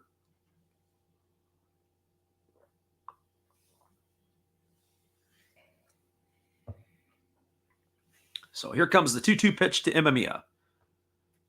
Nakamura establishes his lead. He's got 1 foot on the turf, 1 on the dirt, and here's the pitch. It is a fastball swung on. It is lined right to the second baseman, Nakamura, who picks it off the turf. Imamiya hit the ball hard, but with 1 step forward, Nakamura was able to pick it off the turf, and retreating safely back to first is Nakamura. It's going to go down as a line drive to the second baseman for the first out of the inning, and that'll bring up the left fielder, Tomoya Masaki. As we mentioned before, Masaki had kicked the ball around in left field after a single by the earlier in the ball game that allowed Matsukawa to go all the way over to third. They did not give the error to the left fielder. He got away with that there. Maybe some home cooking. There's a breaking ball that is swung on it, missed. The count is quickly 0-1 to Masaki.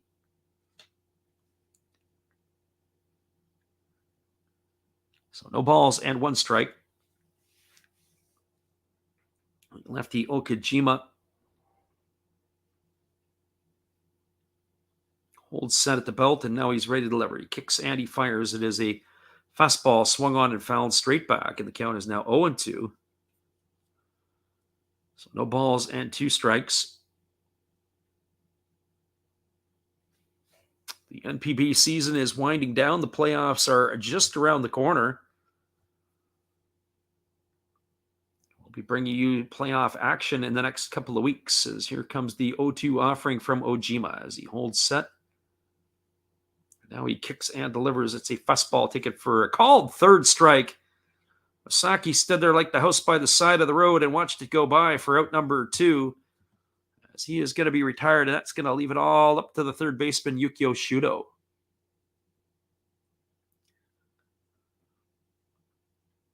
Well, for Shudo tonight, he got things going in the last half inning with a bunt single. And he came around to score the first run of the game for the Hawks, as they have themselves a 2-0 lead while they bat here in the bottom of the 4th inning. Shudo batting from the left side against the left-handed throwing Ojima. And here's the first pitch, is a breaking ball that's down. It squirts away from the catcher and down to second on the wild pitch is Nakamura. He's going to get himself into scoring position. A good piece of base running by the Fukuoka first baseman. So he advances. He read the ball down in the dirt. Catcher got up and pounced on it, but the throw down to second was not in time as Chitani was covering the base. Well, that puts the runner in scoring position here with 2 gone. It's a 1 ball and no strike count to Shudo.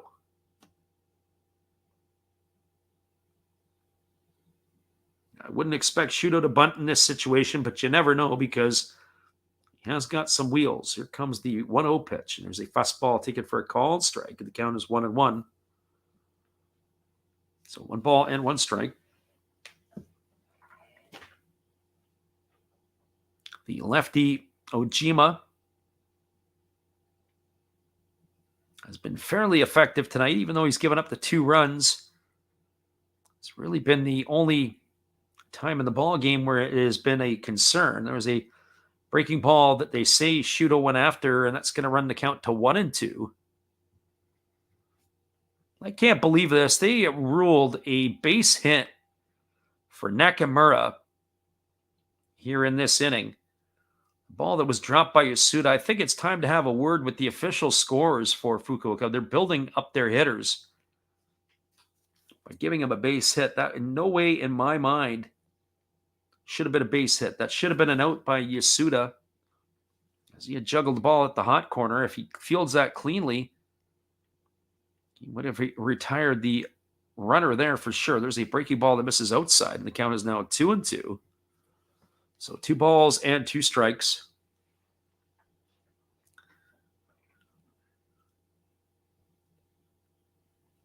And you could tell that the lefty Ojima really wanted that pitch. It's been a tight strike zone, not just for Senga, but for Ojima here tonight. Both the pitchers have had their moments of something to complain about, that is for sure. Here's the 2-2 offering. It's a breaking ball swung on and fouled away. It's going to reach the seats over on the third base side, and the count remains at 2-2. So 2 balls and 2 strikes.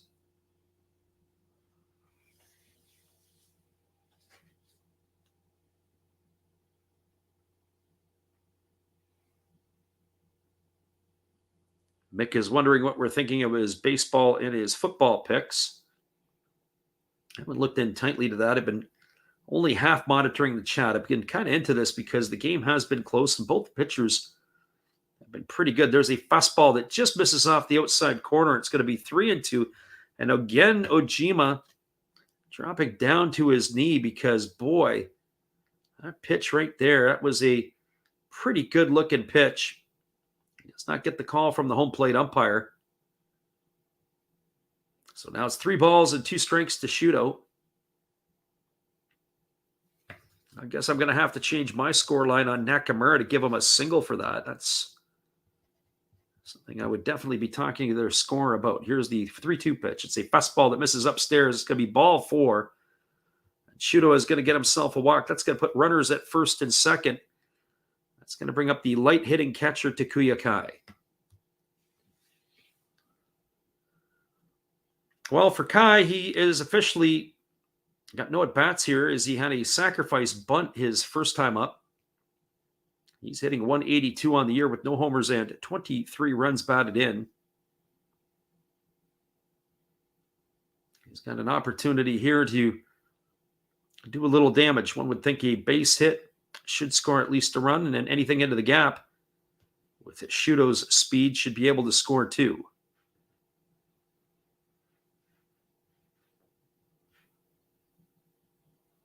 So Kai digs himself in with 2 gone here. The crowd is in good form here tonight.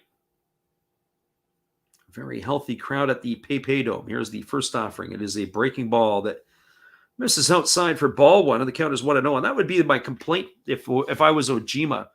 That breaking ball there may have caught the outside corner. Okay, we get that. Doesn't get the call, but he's had some pitches that have come down and into right-handed hitters. It looked like they have come across the inside corner of the plate, and he's not getting that either. It's hard to throw strikes. And there's a fastball swung on. This ball is belted to deep left field, and this ball's back, and it's gone. A home run for Takuya Kai, his first homer of the season, and what the timing for that is unbelievable. A 3-run shot here in the 4th inning to put the Fukuoka SoftBank Hawks up 5-0 as he rounds the bases. There's nothing worse than you hear that from the announcer that says it's his first home run of the year as the ball goes flying out in game 130-something, as that extends the Hawks' lead to 5-0 and might start putting some nails in the Chiba coffin, as their playoff hopes look like they could be dwindling away with that one. Somewhere inside them of the Cebu Lions are fist-pumping and high-fiving over that, as that will give them a little bit more space. A 3-run shot by Kai to extend the lead to 5-0 here in the 4th inning. That's going to bring up the top of the order and Masaki Momori. Home run number 1 on the season for Takuya Kai. It's funny, I was thinking about that before the game with Kai. There's a fastball swung on and grounded foul by Momori. The count is 0-1. I remember watching him last year hit a couple of home runs. Wondered if he was ever going to get off the schneid.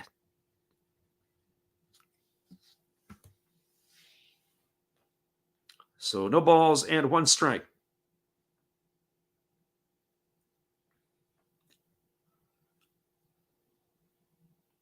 Well, the game, they say, is never over till it's over, as we are still in the 4th inning, but I would have to say that the fat lady is limbering up her vocal cords. There's a fastball swung on and fouled away, and the count is 0-2. It's going to be very difficult for one would have to think, for the Marines to come back. Obviously, Kodai Senga, and then, of course, the bullpen of the Hawks is no pushover. And here's the 0-2 pitch as the lefty Ojima delivers. It's a fastball swung on and fouled away, and the count remains at 0-2. So no balls and 2 strike. Our friend Angelo is pretty excited. He says that he has just picked himself up $150. Congratulations to him. Not sure what the over-under was here for the first 5 innings. As here comes the 0-2 pitch. There's a breaking ball swung on. This ball is lifted into left center field. Moving over underneath it is the center fielder, Takabe, who makes the catch and puts that one away for out number 3. And that is going to do it here in the 4th inning. Well, there was 3 runs in the inning on the 3-run homer by Takuya Kai. There were 2 hits, no errors, and nobody left the board. We are now through 4 complete. It is a 5-0 lead for the Hawks over the Marines. We'll be back in just a couple of moments as Sengo is coming back out for his 5th inning of work. Hang tight, everybody. We'll be right back after this.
Welcome back, everybody. We're moving to the top of the fifth inning. It is going to be coming up to bat for the Chiba Lotte Marines here in their half of the fifth. The 9, 1, and 2 hitters in the batting order. That means it's going to be Komatsakawa and then the top of the order in Akito Dakabi and Ketsuya Kakanaka. They're ready to face Kodai Senga here in the fifth. And the first pitch is a fastball swung on and fouled away. The count is 0-1 to Matsukawa. So in my score book, I would have 2 errors tonight in the ball game, and the official score in Fukuoka has none. So we are building hitters here, that's for sure. And there's a fastball swung on and fouled away, and the count is 0-2. And so where was that? Well, it was the single in the third inning by Kakanaka that moved Matsukawa over to second, but the bobble by the left fielder allowed him to go to third. There's no error on that ruling. There's a breaking ball taken for a called third strike. And Matsukawa goes down looking here for the first out of the inning for out number 1. It's going to be the 4th strikeout of the ball game for Kodai Senga. That's going to bring up the top of the order in Akito Dakabi. And the other things that I had mentioned, obviously, as well, You've got a couple other things as well. As here comes the first offering from the righty Senga. It's a fastball swung on it. It's grounded over to short. Fielded by Imamiya. He throws to first, and it's in time. That's going to get the ground out 6-3 to retire Dakabi for the second out of the inning.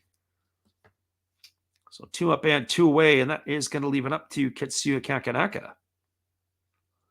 Really nice play by the shortstop, Imamiya, who had to go to his backhand. He came through the ball and fired across the diamond to be able to get the runner Dakabi. It's not an easy task. Dakabi really runs well. He's got those 42 stolen bases.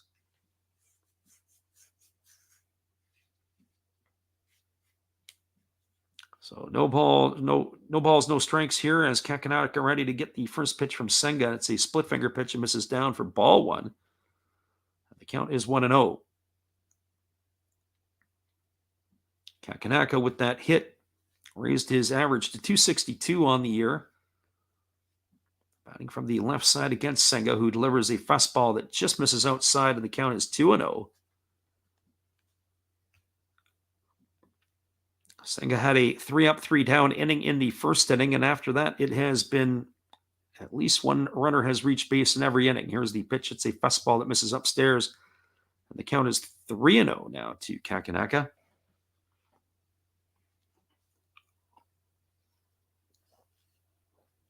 I think you just got to pound the strike zone every single time. There's a fastball taken for a called strike. You got a 5-run lead.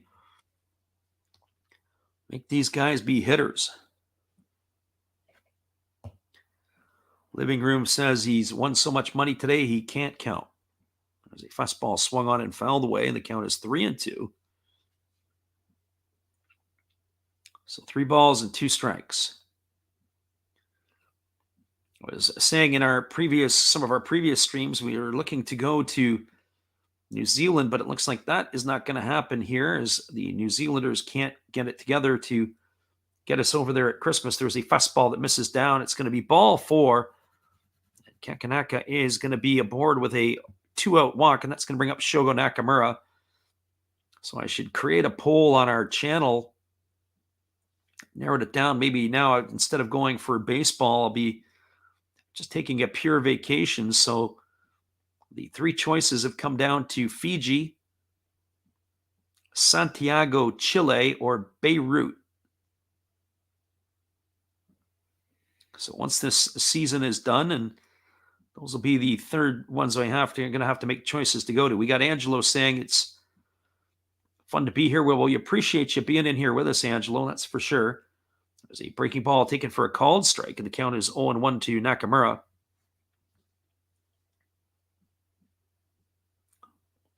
It's been a lot of fun doing the Japanese games, and we'll continue to do as much as we can all through the playoffs. Hopefully we can get the Japan series as well.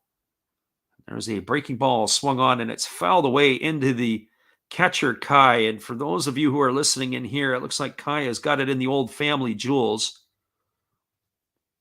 as he is withering a little bit in pain, and obviously we can hear that as well.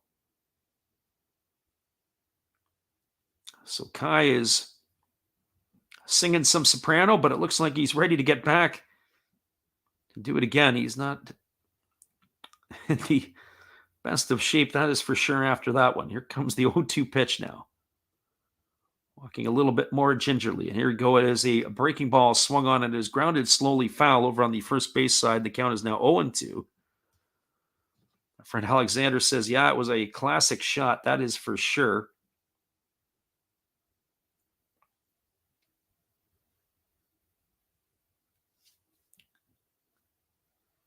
And Eris is in the house here, 385, and says, ouch, yeah, that is absolutely for sure. Probably eyes were a little bit watery at that point. Here comes the 0-2 pitch. And the pitch is swung on. It's grounded up the middle. It is fielded by Imamiya, but it squirts away from him. And that is going to be an infield single for Nakamura.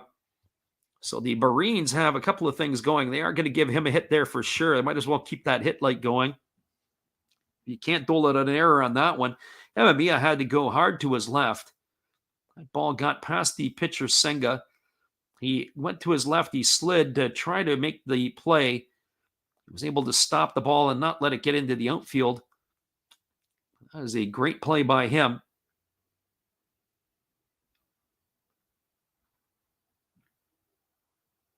So Nakamura, the runner at first, Kakanaka at second, and it's going to bring Hisanori Yasuda to the plate. Yasuda looking to make amends. Even though he wasn't charged with an error, we would have given him an error, that's for sure. Allow the runner to reach base there in that last inning. And here comes the first pitch to Yasuda. It's a breaking ball that misses down for ball one. The count is 1-0. Yasuda tonight is 0 for 2. He has flown to right and popped to second in his 2 trips to the plate.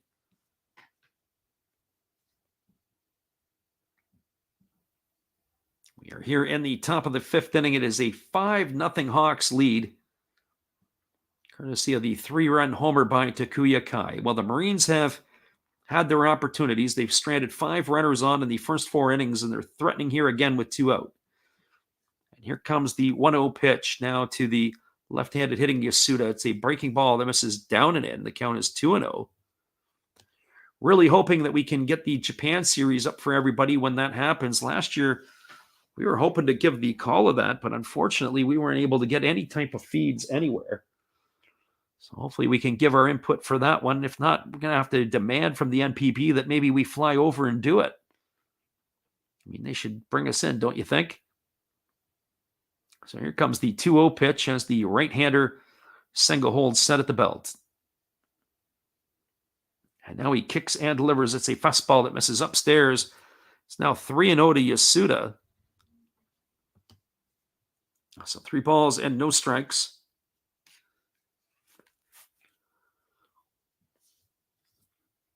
The runner at second, Kakanaka. The runner at first is Nakamura. 3 balls and no strikes here to Yasuda. Looming on deck is the first baseman, Seiya Inoue. They do have a little bit of pop in the lineup here. So here comes the 3-0 pitch, and Senga delivers a fastball that catches the inside corner, and the count now goes to 3-1. Living Room Sports says he listens, but he has a mind of his own. And that's always good. You can always take stock in information when you're listening to people give their advice. Sometimes you can pick up things such as injuries, maybe that you didn't know about, or things that might take a different perspective on the game. And here's the 3-1 pitch. It is a breaking ball swung on. It is popped up behind home plate. Moving back over is Kai. He's got room, and he's going to make the catch. And that is going to do it here as Yasuda is retired for the 3rd out of the inning. Well, again, another wasted inning by the Marines. They strand a pair of runners on board. That is now 7 through 5. No runs in the inning, 1 hit, no errors, and 2 more left aboard. We're through 4.5. It is the Fukuoka SoftBank Hawks 5. The Chiba Lotte Marines, no score. Stick around, everybody. We'll be back with the call. The bottom of the 5th inning when we return. Appreciate you guys for being here and listening in tonight.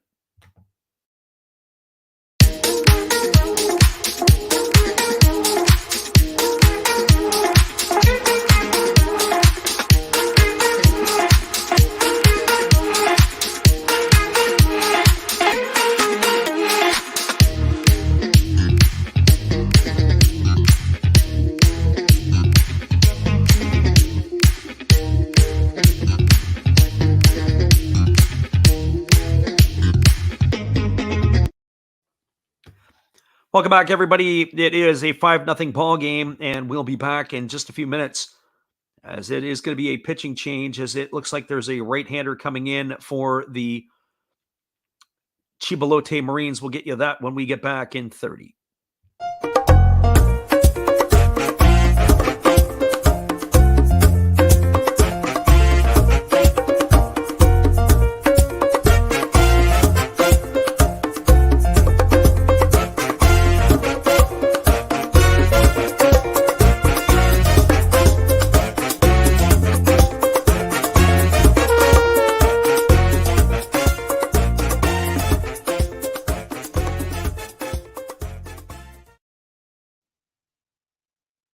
Welcome back, everybody. We do have a pitching change as Ojima's night is done. It is going to be the right-hander coming into the ball game. This is number 33, Akira Yagi, now taking over. The rookie, a right-hander, is working in his 22nd ball game of the year. Worked 21 and a third innings. He's allowed 22 hits. He's walked 7 and struck out 20, and he's got a 2.53 earned run average. So the young right-hander, the 25-year-old, is now going to be taking over here as Kaz Ojima's day is done.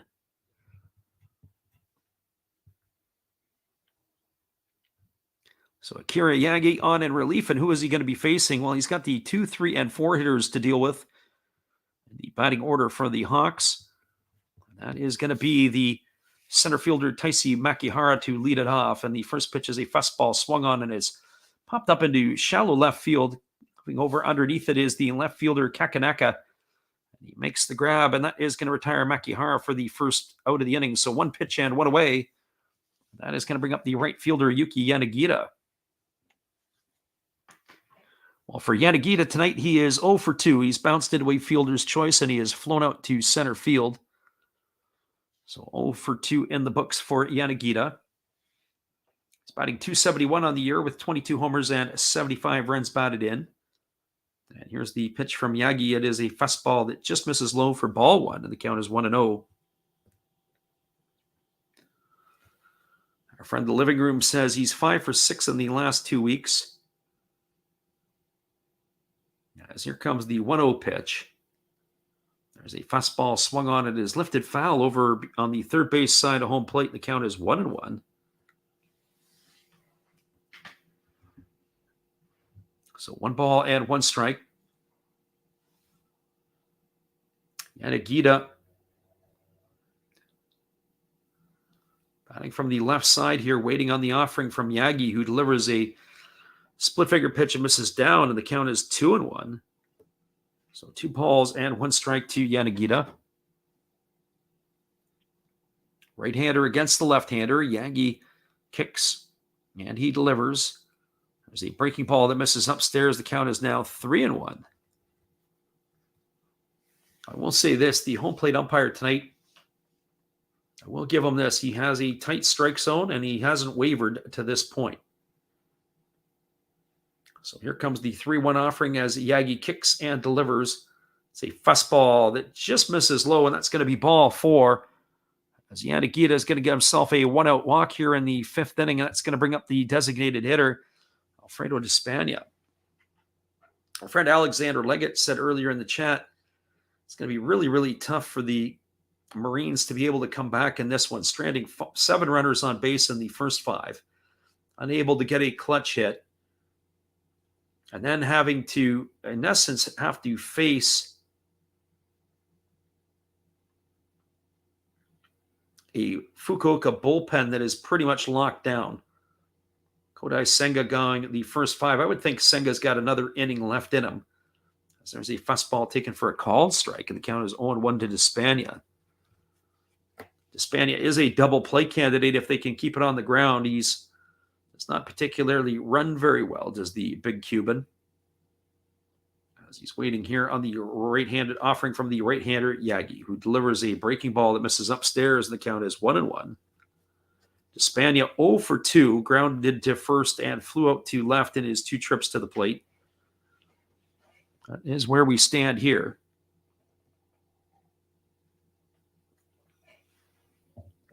So here comes the 1-1 pitch, and there's a breaking ball swung on and missed, and the count is now 1-2.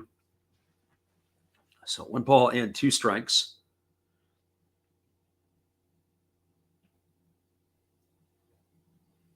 I have to say, sometimes we see the trajectory, sometimes we get it as a split finger pitch. Of course, that last one was the offering there. And here comes the pitch. It is a breaking ball swung on. It is grounded into the 6th hole. It is fielded by Chitani. He throws to first. It squirts away from the first baseman, Inoue, and that is going to allow the runner at second, Yanagita, to advance over to third. Oh boy, what do we got here? It's going to be a hit and an error. So they're going to give a hit to Despania because he would have made it to first in time. Chitani, the shortstop, throws the ball over to first base. What a poor decision by the shortstop. It was offline, and off the base came Inui to have to try to catch it, and the ball ended up getting by him. I'd have to give that error to the shortstop, E6. And that's going to bring up Akira Nakamura to the plate. So Nakamura, a single for 2 trips. He's also scored a run tonight. But again, the Hawks are flapping their wings as they have runners on the corners. With 1 gone, and that is going to bring Nakamura here to the dish. Nakamura, a single and 2 trips. He's also flown to center field. And here comes the offering. It is a fastball that misses low for ball 1, and the count is 1-0. Nakamura, who bats from the right side against the left side from the right-handed throwing Yagi. As the right-hander holds in the set position. And he kicks and delivers a fastball that misses outside. The count is 2-0. Just looking at the scoreboard, the Chinichi Dragons are holding on to a 1-0 lead against the Amuri Giants. That game is in the bottom of the 3rd inning. They have done most of the damage with their bats. They have 4 hits. The Giants have made an error in that one. We did take a look at the standings in the Pacific League as a fastball taken for a called strike. The count is 2-1. As we were looking at the information in the Pacific League, how tight the race is. Really, the only race is for the 3rd spot in the Central League. The Swallows are a commanding first place. They have a 6-game lead on Yokohama. One would think that they've locked that one up. As here comes the 2-1 pitch as the righty delivers a breaking ball that catches the inside corner. The count is now 2-2 to Nakamura. Yokohama, 6 games behind the Swallows, and the Giants are 11 games back, but what's important there is they have a 1-game lead over the 4th place Tigers and Hiroshima Carp. The race is between the Giants, the Carp, and the Tigers for 3rd place in the division.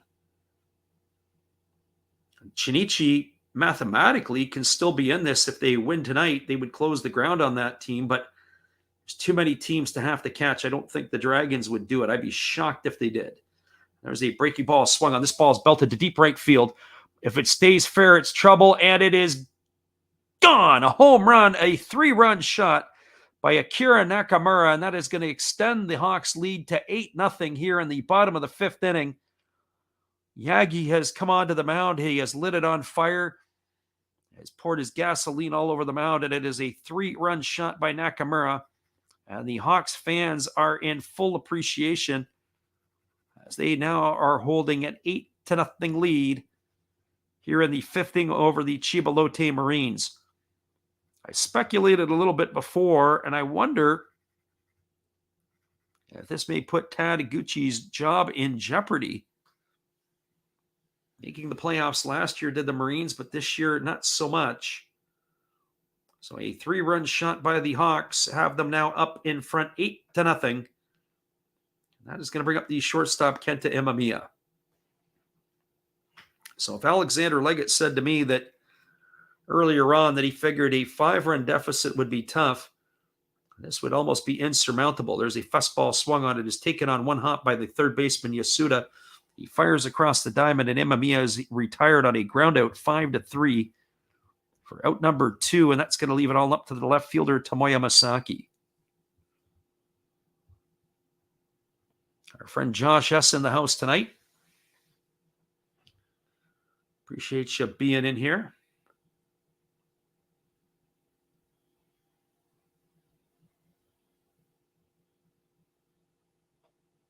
So 8-0 for the Hawks here as they are still batting in their half of the 5th inning. Masaki tonight is 0 for 2. He has popped to first and struck out. And actually, it looks like we have a pinch hitter for Masaki. So the first pitch delivered is a fastball that misses down and away for ball 1, and the count is 1-0. After you check the number, but it looks like it could be Yanagamachi. I'll check that for you and update that as possible. It is Yanagamachi at the plate. There is a fastball that misses down, and the count is now 2 balls and no strikes. So Tatsuro Yanagamachi pinch hitting here. Gamachi in his 3rd season with the ball club hitting a beautiful 273 this year. He's got no homers and 31 RBIs.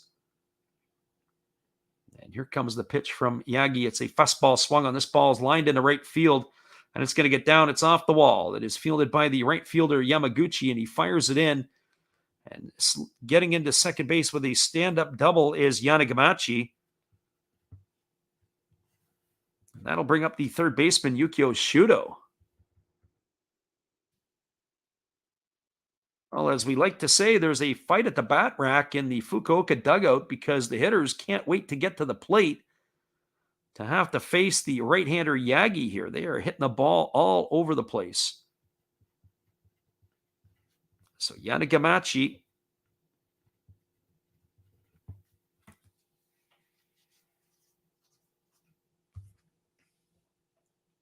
is aboard with a 2-out double, and that is going to bring Shudo to the dish. Shudo has been all over the base paths tonight. He singled with a bunt base hit and scored a run in the 3rd. He walked and scored a run in the 4th. So officially 1 for 1 tonight. The first pitch is a fastball that misses outside. The count is 1-0. Every time it seems like we've seen Shudo play lately, he just lives on the base paths. That's what he likes to do. And here's the 1-0 offering as Yagi gets his sign from his catcher Matsukawa. Now he steps off, and they're going to recycle through the signs again. 1 ball and no strike it is.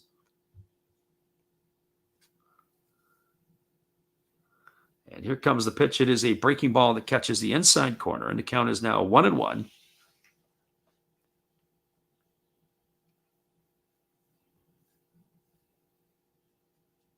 So 1 ball and 1 strike. The right-hander Yagi checks the runner at second base, and he kicks and delivers. It's a fastball that misses upstairs. The count is 2-1. I have to say, the chat about the NFL games tomorrow is probably a little bit more entertaining than what's happening here. And this one, bottom of the 5th inning, it is a 8-0 lead for the Hawks. 2 balls and 1 strike here to Shudo. As Yagi kicks and delivers, it is a fastball swung on and missed. The count is 2-2.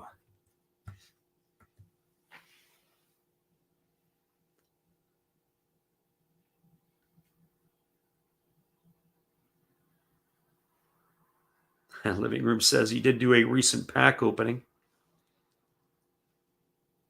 That was about 1 minute per card.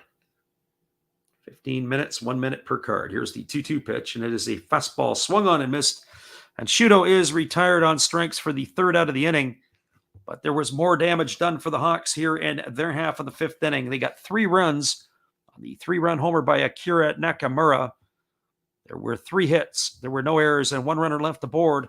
They're now through 5 complete. It is the Fukuoka SoftBank Hawks 8 and the Chiba Lotte Marines no score. Stick around, everybody. We'll be right back with the top of the 6th inning after this. Appreciate you for being here.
Welcome back, everybody. We'll take a little look across the NPB. There's only one other game currently underway, and that is in the Central League, and that would be the Chinichi Dragons, who currently have a 2-0 lead over the Amuri Giants in the bottom of the fourth inning. The top of the fourth inning. Runs in that one have come in a couple of different ways. It was shortstop for Chinichi Shishida had knocked in one run in the ball game. And it was Kinoshita, the catcher, who has also knocked in another run in the ball game. So that is the way it's been. Kinoshita was able to knock in the center fielder Okabayashi with a extra base hit. And then it was Takahashi who was driven in by Shishida. That is where the score is now 2-0. Tomoyuki Sagano, the longtime ace of the Amuri Giants, is on the hill tonight for Amuri. Ono is pitching for the Dragons. We said the Dragons can mathematically still get there, but realistically, probably not going to get there. There's too many teams with too tight of records for them. They'd have to basically win out and then pray for a lot of help. I just don't think that is going to happen. Our friend This Well Never Ends says, I want to see the Mariners make the postseason in the MLB. I think the Braves can win the whole thing again. And I think he's on to both. I'm going to get a chance to go see the Mariners and the Tigers double header on Tuesday the 4th in October. So if there's any NPB playoff games, I apologize. I won't be calling any of those. So I will be at T-Mobile Park watching the Mariners play. I've seen the Mariners play twice this year, and both times I have not seen J-Rod in the lineup. Once against the Astros in Seattle and once against the Tigers at Comerica. And nothing so far to see any J-Rod action. So I'm hoping in one of those two games in the doubleheader, I'll get a chance to see J-Rod make an appearance. Also see that today the Mariners locked up Luis Castillo to a 5-year deal. And our friend says, live stream us some Mariners stuff. I think that would be kind of cool, but we'll probably do some more stuff like we did when we had Verlander, Abreu, and Ryan Barucki getting their work done in the bullpens. And of course, I'll try to get some of that stuff as well. There's a first pitch breaking ball taken for a called strike. The count is 0-1.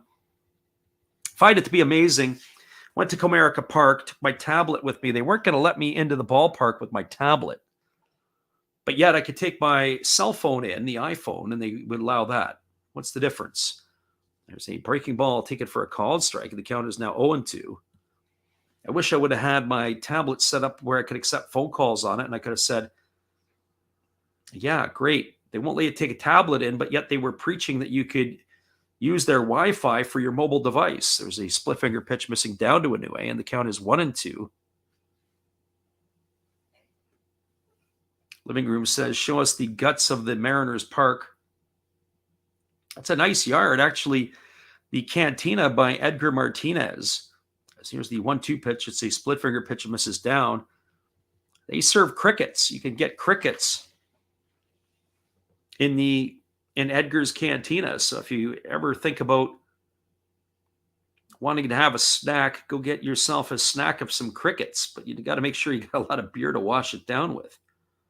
And they are crunchy, I can tell you that. Here's the 2-2 pitch. As the right-hander delivers, it is a split finger pitch. It misses down, and the count is now 3-2.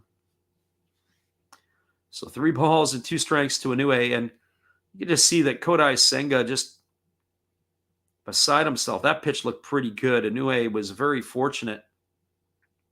Just not getting any calls. 94 pitches already now in the books for the right-hander Senga, who kicks and delivers.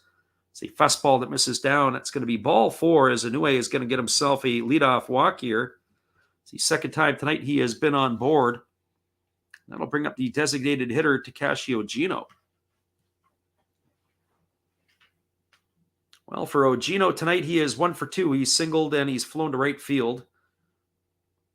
And it does look like the pitching coach is on the phone to the bullpen, as they are now starting to get some action going for Fukuoka in their half of the 6th here. As I said, I'd be surprised if we're going to see Senga for the 7th inning. So here comes the first offering to Ogino as the right-hander holds set and he kicks and delivers. There's a fastball that misses inside for ball one. The count is 1-0 to Ogino. Ogino singled in the second and flew up to right in the fourth inning. As he is waiting here on the right-hander, Senga, who's kicks and delivers. There's a breaking ball that misses upstairs, and the count is now 2-0. So 2 balls and no strikes. Looked in earlier today in the major leagues, and we'll take a quick look at the standings in Major League Baseball. The Mariners had themselves a 2-game lead in the wild card over top of the Baltimore Orioles. That is now, maybe it's at 4. I thought it was at 2, but now it's at 4 games right now as they have that there. As there is a breaking ball that misses down to Ogino, and the count is now 3-0. So Baltimore as good as almost being done. The Blue Jays have 85 wins. The Rays have 84. Seattle has 83. The magic number to eliminate Baltimore is 8. That's the combination of Mariner wins and Baltimore losses. But right now, it is a seeding event where they're going to end up and face in the seeding. Right now, if the American League playoffs were to begin today, it would be the Guardians and the Mariners and the Blue Jays and the Rays in the first round. As here comes the 3-0 pitch. It's a fastball that catches the inside corner. The count is now 3-1 to Ogino. I'm not sure who I would want to play if I was the Guardians. The Guardians to face anybody there. Do you want to face the Mariners? Pitching staff, as we said, Luis Castillo was locked up to a 5-year extension today. As the 3-1 is delivered to Ogino, it's a fastball swung on. This ball is lifted into center field. It's going to get down for a base hit.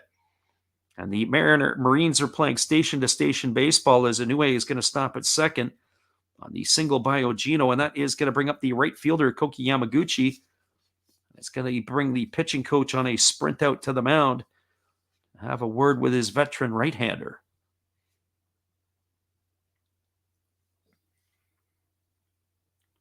So back to the American League, as we were saying, the Mariners have pretty much all but have it locked up. They've got it would have to be an ultimate collapse for them not to get into the playoffs. Baltimore, who has played well, made a run for it, but just not enough in the tank there. I think the Orioles are going to be around for a while with that young group.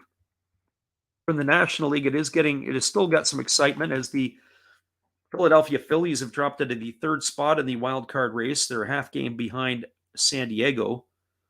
Atlanta has already locked up a playoff spot. They are in the wild card position, 2 games behind the Mets for the lead in the National League East.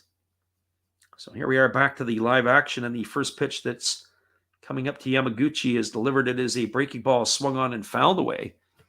The count is 0-1. The Phillies currently have a 1.5 game lead over the Brewers in the wild card. I would not be surprised if Milwaukee all of a sudden hits their head and wakes up and comes back and catches Philadelphia. They are playing the Cincinnati Reds tomorrow, are the Brewers. They might be able to get themselves on a roll. They've won 4 straight already and 6 of their last 10. There's a fastball swung on and fouled away. It's going to reach the seats down the right field line. A Philadelphia collapse would not be out of the question. And I can only imagine what their fan base would feel like if that happened. They are rabid at the best of times. So no balls and 2 strikes to Yamaguchi. The runner at second is Inoue. The runner at first is Ogino.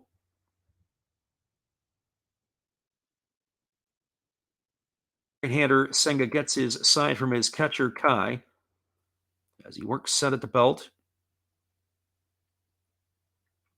And now he kicks and delivers. It is a split-finger pitch swung on and missed. And Yamaguchi is retired on strikes for the 2nd time this evening. He's gone for out number 1. It's going to bring up the shortstop Kenta Chitani. The 2 hottest teams in baseball right now, both are in the American League. It is a 9-1 record for the Cleveland Guardians over their last 10 games. They've won 6 straight. The New York Yankees are also in the midst of a 6-game win streak as they are 8-2 over their last 10. Both of those teams have played really well. The Guardians, it looks like they've all but locked up the American League Central as there's a fastball swung on it as pop foul. It's going to reach the seats over on the right field line, and the count is 0-1 to Chitani. Chitani tonight is 0 for 2. He's popped to second and flown out to center field. The Guardians are currently enjoying a 9-game advantage over the Chicago White Sox, who are all but done, all but eliminated. They haven't officially clinched yet, have the Guardians, but that is just a formality now. And there's a split finger pitch that misses down, and the count is 1-1. So 1 ball and 1 strike. Our friend This Well Never Ends says, no one would have ever guessed that the Guardians would be where they are currently. I have to say, I'm very impressed. I've never been a Terry Francona fan, the way that he handles his groups per se, but I do have to give my hats off to Francona. This might be one of the best jobs he's ever done. There's a split finger pitch swung on it, is grounded over to third, and is fielded by the third baseman, Shudo. He throws over to second for 1, back to first, and it's going to be a Hawks double play, but Tadaguchi has come out of the dugout, and he's looking for the VAR as they want to go up and have a look for this one here. As we're going to have to wait and see if that double play is going to be taken off the board. You got to give Chitani some credit for getting hard down the first baseline, but we're going to go up and have a look at this one. So it was a ground ball to Shudo. Shudo had to go range hard to his left. He was able to field the ball. He threw it on the run over to second for 1, and then back to first. But it certainly, they say it wasn't in time. We're going to get a look at the replay here ourselves. It was a ground ball over to the third baseman. They got it to the second baseman. The throw back to first, and it's going to be a bang-bang play. We'll see how they do it, but definitely erased Izzo Gino 5-4. Inoue had advanced over to third. Our friend This Well Never Ends asks, what's your opinion on KBO in comparison to the NPB? And I don't say this because I'm calling the games. And by the way, in my opinion, that's going to be a double play that will end the inning. And here comes the umpires. This should be an easy call. And there it is. It's a double play. Goes in the books as a 5-4-3. That will end it here as Gino is erased at second for the second out, and Chitani is gone on the back end. Well, there was no runs, 1 hit, no errors, and 1 runner left on base. We're now through 5.5 innings. It is an 8-0 lead for the Hawks. Hang tight, everybody. I'll answer our friend's question. This well never ends when I return after this, and I'll let you know what I think about the NPB and the KBO. We'll be right back.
Welcome back, everybody. It is going to be the 9-1-2 hitters in the batting order coming up for Fukuoka, and our friend This Well Never Ends asks about the opinion I have of the KBO in comparison to the NPB. Haven't seen any games in the KBO this year, but I remember in the year of 2020 when there was a lot of games on ESPN and I got a chance to watch regular, and I don't think there is a comparison. I think the NPB is just that much better of a league. And you also see it that the players that come to the NPB, from the KPO, they will struggle. And I say this, guys that have been import players that maybe have played well, maybe the odd exception like Jerry Sands, who played in the KBO and played very well for the Hanshin Tigers. But there are other players that when they would bounce over, they would struggle in the NPB. Just the quality of the league, the depth of the NPB is significantly better than the KBO. Not to say that there aren't 2 or 3 teams at the top of the KBO who would be very, very good. And there are teams that are good, but the bottom teams in the KBO are just that bad. And that is my opinion on that. We do have a pitching change as there is a left-hander in the ball game. And this is going to be the lefty. This is going to be Sakamoto. This is Kashiro Sakamoto, the young lefty in, the former Swallow, who has come over to the Marines this year. There's a fastball swung on. This ball is grounded foul down the left field line. The count is going to go even now on Takuya Kai. Sakamoto appeared in 7 games for the Swallows. And this is going to be his 7th ball game for the Chiba Lotte Marines. Since arriving for the Marines, he has worked 6 2/3 innings in his 6 appearances. He's allowed 8 hits. He's walked none and struck out 5. He's got an ERA of 2.70. When he is in his time with the Swallows, he worked 7 innings. He had 7 games. He had pitched 10 2/3 innings. He allowed 15 hits, 9 walks, and 11 strikeouts. And he had an ERA north of 9 at 9.28. So he is in the ball game here, the 28-year-old left-hander, as he's facing Takuya Kai with a 1-1 count. So Sakamoto ready to go back at it again as he kicks and delivers. There's a breaking ball that misses down. Count is now 2-1. So that's kind of my thoughts on the KBO. And when I actually was watching the games, in my opinion, and as I said, at that time, there were some teams that it looked like, wow, they got some pretty good depth. And when you watch some of those bottom feeder teams, it would be as if you would have 3 really good players. You have 3 kind of guys that would be like low A kind of caliber or, type of players. And then you'd have 3 guys that look like I'm not sure that they would be good high school players. And there's a fastball swung on and lifted to center field. Camping out underneath it is the center fielder, Takabe. He makes the catch. That's going to retire Kai for the first out of the inning. And I say that sort of with tongue in cheek. Yeah, they'd be good high school players, but at the top flight of professional baseball in Asia, in the KBO, I would not be impressed to know that would be my center fielder or one of those guys in some of those positions. So that's just my thoughts on that.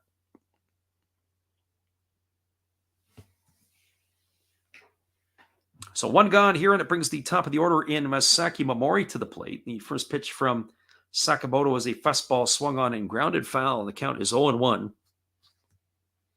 I will say this about Sakamoto so far in the 5 pitches that he has thrown. He has been hit hard a couple of times. 1 foul ball by Kai was fouled off, and then, of course, the fly ball to center field, he just missed it. But even been hitting hard. There's another line drive foul down the right field line, and the count is now 0-2. So Momori is definitely not confused by this lefty Sakamoto. But as far as Asian baseball is concerned in general, and I think about it, and obviously we're all here for a reason. We like the NPB, or some of you like the KBO for whatever reasons. I find the game way more entertaining. Here's the 0-2 pitch. It's a fastball swung on, it's fouled off, and it catches the umpire square. The catcher missed the foul ball, and it went right back and hit the home plate umpire, and he went down in a heap. So that pitch, I thought it was deflected. I can see why he went down in a heap. So the pitch was swung on and missed by Momori. The catcher fanned on it, and the umpire took it in the family jewels. So now he joins the club. He says that he's okay. And he's probably a couple of octaves higher than he was before he started the ball game, as the trainer comes out to check on him.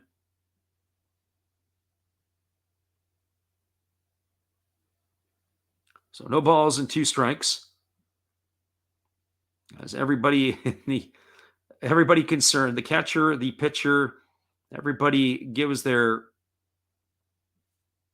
acknowledgement to the home plate umpire to check that he's all right. So no balls and 2 strikes to Mamori as the lefty leans in. Now he works into the set position and he holds at the belt. And here's the pitch, and it is a breaking ball swung on and missed, and Mamori is gone on strikes for the second out of the inning.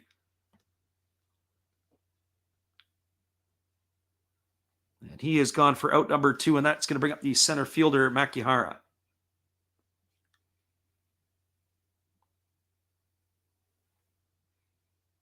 Makihara tonight is 2 for 3. He's got a couple of singles and 3 trips. He's also driven in a run. The center fielder has raised his average up to 308 on the campaign. He's got those 6 homers and now 41 runs batted in. As the lefty holds a set at the belt, and now he delivers, does Sakamoto. It's a breaking ball that misses down for ball 1, and the count is 1-0. One would have to think it's going to be a pitching parade for both clubs from here on out.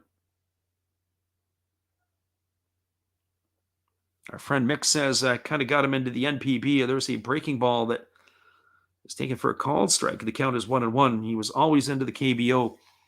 The one thing that I was a little disappointed with is that ESPN or just North America in general didn't pick up the NPB. They picked up the KBO. There's a breaking ball that is Makihara could not check his swing on, and it's going to run the count to 1-2.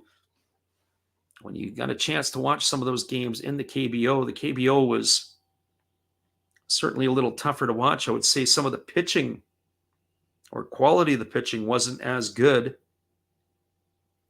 Here's the 1-2 pitch. And there's a fastball that swung on it, is lifted into left field, moving back on it and making the catch as the left fielder Kakanaka, and that is going to retire the Hawks in order here in their half of the 6th inning. Well, there was no runs, no hits, no errors, and nobody left the board. We are now through 6 complete innings. It is the Hawks 8 and the Marines nothing. I can guarantee you, manager Fujimoto is coming out or has come out to make a pitching change. We will be back in just a couple moments with that when we return. Hang tight, guys. Appreciate you guys being with us here tonight. 8-0. As this one here is looking like it's going to trend toward the Hawks.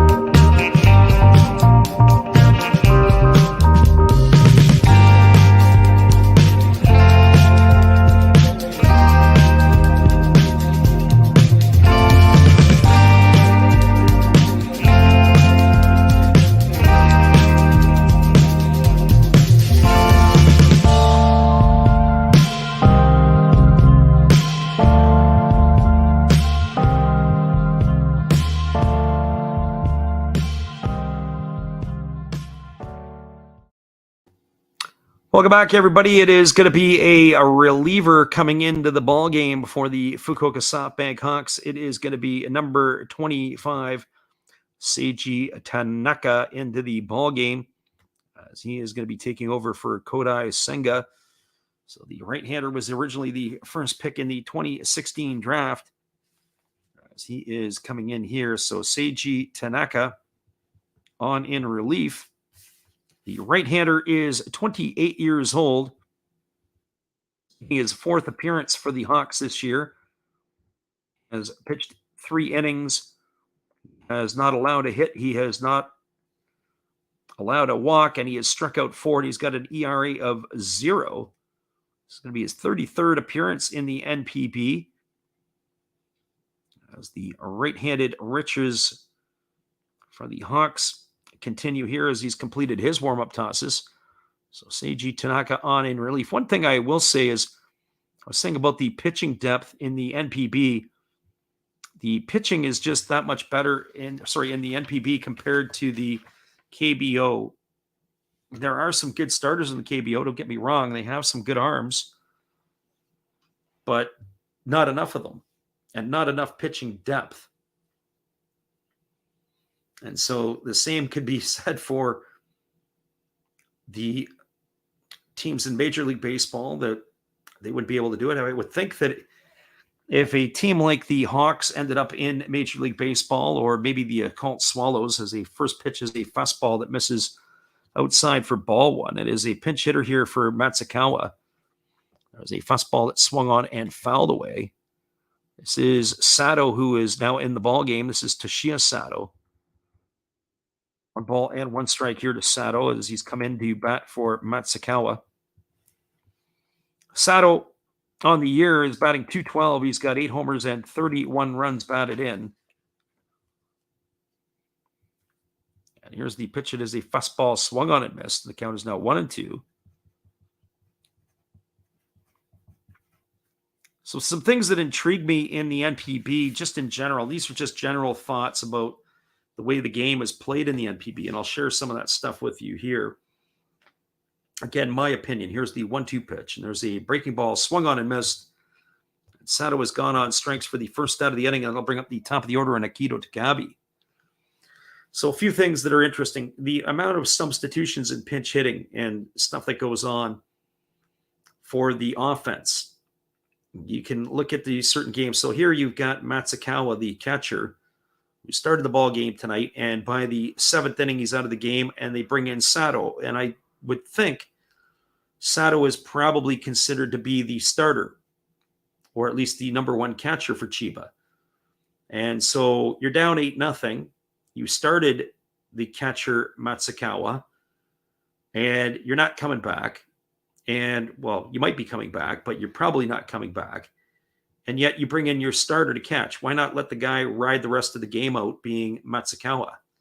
As there's a fastball that misses down. So that's one interesting thing, is that when a guy gets a day off, you'd figure they get the whole day off, and now you're bringing him in for 3 innings at the back end of the game, or potentially bringing him in for 3 innings when the game's a write-off, and he's your starter. Why not keep him rested for tomorrow? This game is not going to be... not coming back in this one, it doesn't look like. There's a fastball swung on and missed. The count is now 1-2 to Takabe. Just with the way that they use their starting pitchers, the pitch counts compared to North America, they are not afraid to take them into the 100-plus categories. But we've seen that in the Japanese league. We've even seen early in the season guys getting up to around 120, 130 pitches. So there's a fastball swung on and fouled away, and the count remains at 1-2. That last pitch was at 94 miles an hour by the right-hander Tanaka.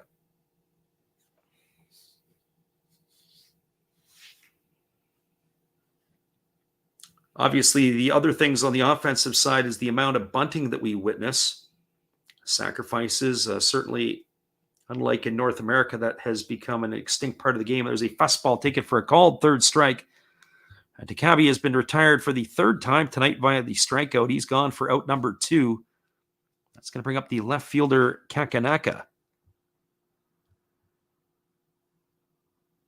Our friend Cody Wells is in the house. He says, take the over at 9.5.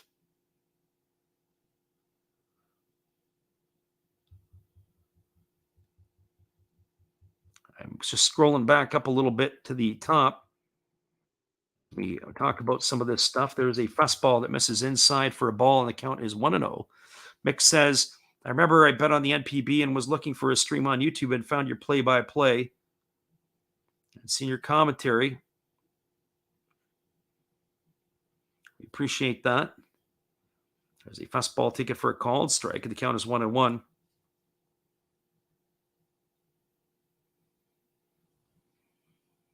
I'm not sure about some of the others. I've gone on and listened to other people. There's some people that are decent out there, maybe not for NPB stuff or for other stuff. There's a fastball swung on and fouled away, and the count is 1-2. But I've gone on, I've looked at some of the guys who do the Dodgers, the Yankees. I've even checked out some of the Latin channels from time to time. There are some good people that are out there, and there's some others that, that they kind of butcher some of the games, or some people are just sort of almost like live moderators. Here comes the 1-2 pitch to Kakanaka as he's waiting here on the offering from Tanaka. It's a fastball that misses upstairs. The count is 2-1. Sometimes that's a little bit hard.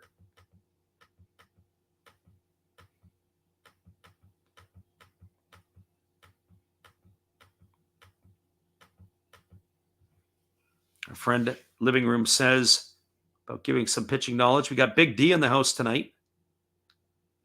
And there's a breaking ball swung on. It's grounded over to first, and that is fielded by the first baseman, Nakamura. That's going to do it here as it's a ground out to 3 to end the top of the 7th inning. Well, the Marines go quietly. There was no runs, no hits, no errors, and nobody left the board. And that is the first time since the first inning they've been retired in order. We are now moving to the bottom of the 7th inning. It is the Fukuoka SoftBank Hawks with an 8-0 lead over the Chiba Lotte Marines. Hang tight, everybody. I'll be right back in just a couple moments. Our friend Alexander says normally I dip out at this time because it's past his bedtime, but now an 8-0 lead is putting him to sleep. Have a great night there, Alex, and we'll be back here in just a few minutes because now that Alexander's leaving, you know the Marines will be coming back. We'll be right back after this.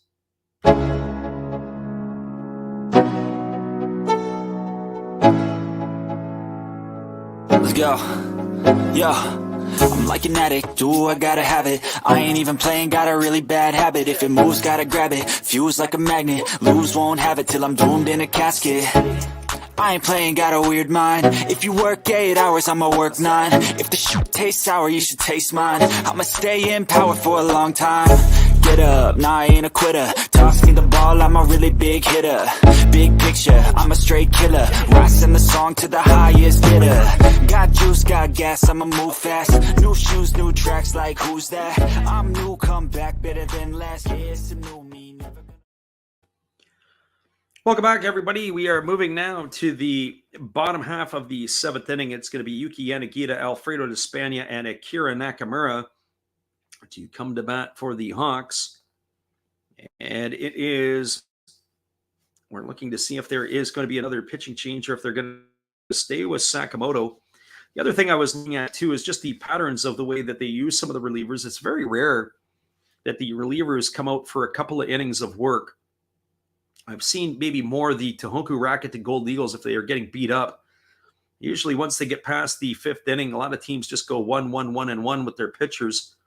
Not too often do we see a pitcher come out for a 2nd inning of work. Tohoku from time to time does. But some of the other ball clubs, it's just usually the one and done. Well, this would be a situation that, could Sakamoto make another appearance? We'll see some of that stuff. So we do have Sakamoto back out. So that was the question I was thinking about.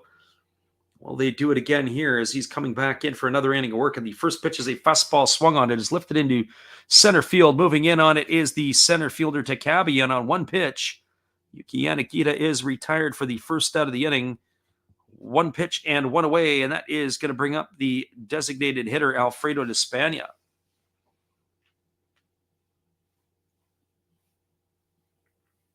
Big D offering his choices.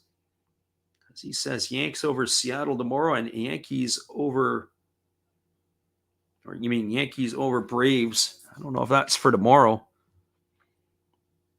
Mariners and Yankees or Braves and Yankees. I'm not sure what's going on with that one.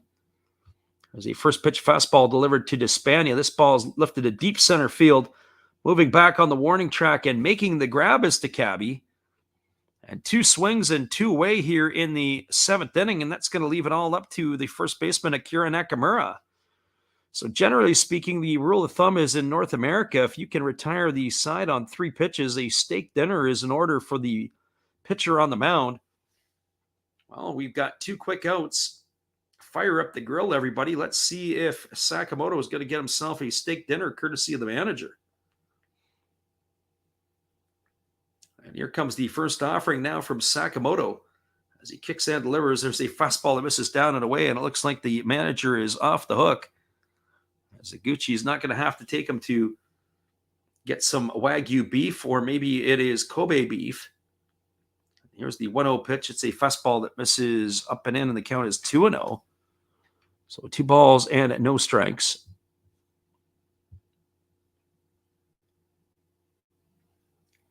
And the lefty Sakamoto delivers. It's a fastball that misses inside, and the count is now 3-0. I think it's Braves Phillies go off tomorrow, do they not?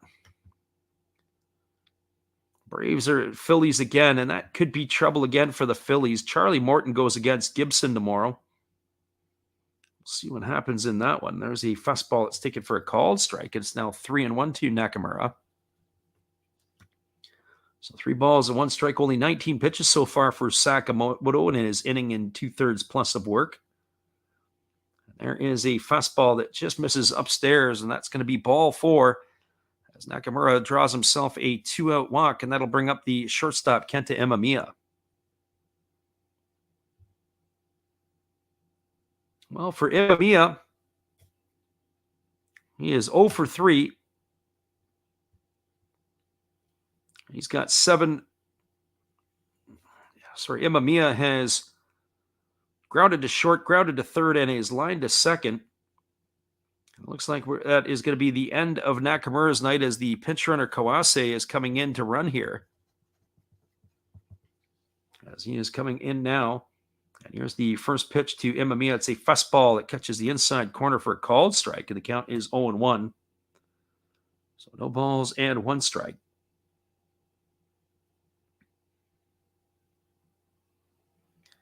For those of you who don't know, our friend Big D, who is in the stream, is a big fan. And there is a fastball swung on. This is hooked foul down the left field line. Count is 0-2. A big fan of the Minnesota Twins.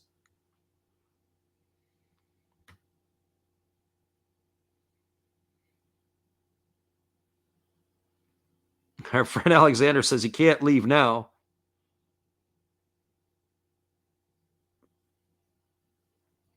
There you go. He's also got a lot of stories for everybody to keep them entertained, too. Here comes a fastball that misses upstairs to Imamiya, and the count is 1-2.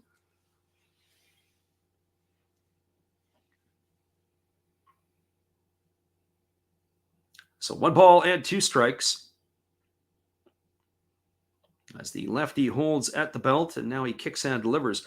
I'll give you a lock for tomorrow. The lock is the Vikings will beat the Lions tomorrow.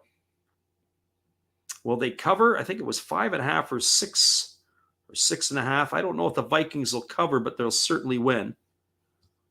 As that last pitch was fouled away by Imamiya. So 1 ball and 2 strikes. I know Big D's a big Minnesota Viking fan, and certainly if the Vikings are going to have a chance, they will win that there. There's a breaking ball that misses down, and the count is 2-2.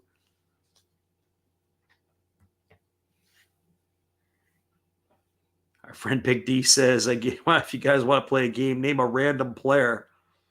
Yeah, in some cases, we do pretty good.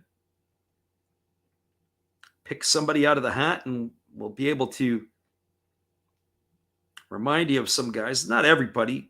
Probably better with the American League than the National League. Here comes the 2-2 pitch as the lefty Sakamoto kicks and fires. It's a fastball swung on. This ball is belted to deep left field. If it stays fair, it's trouble, and it is gone. A home run, a 2-run shot by the light-hitting Kenta Imamiya, who has now hit his 7th homer of the year, and that extends the lead to 10-0.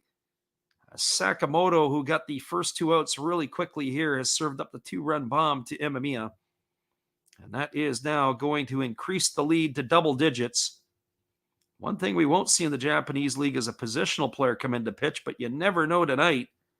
Maybe that's what we'll have and stick around in store. 2-run bomb for Imamiya, and that will bring up Katsuro Yanagamachi. Mick says a Freddie Freeman story.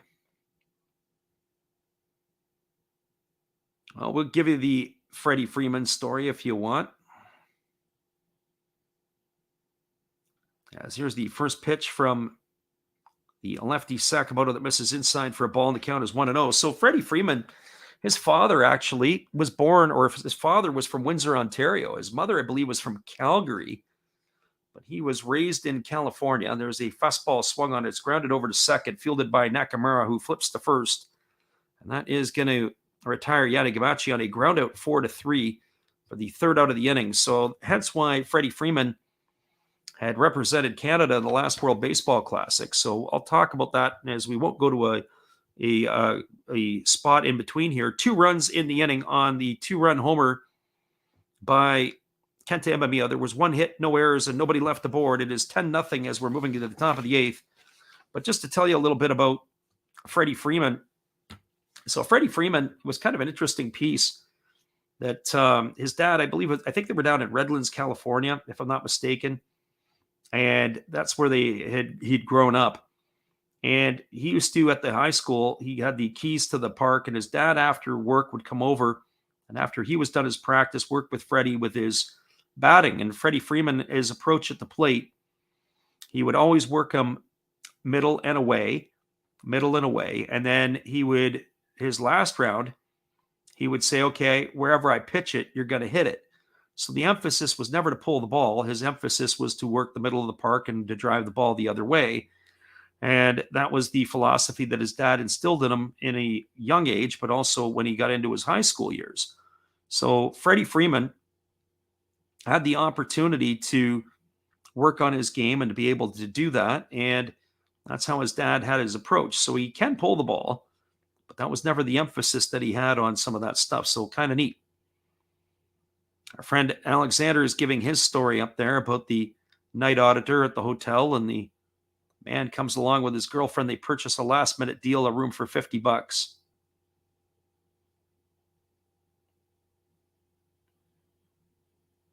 He talks about some of that stuff there. That's kind of interesting. I'll let you guys read the story on that one.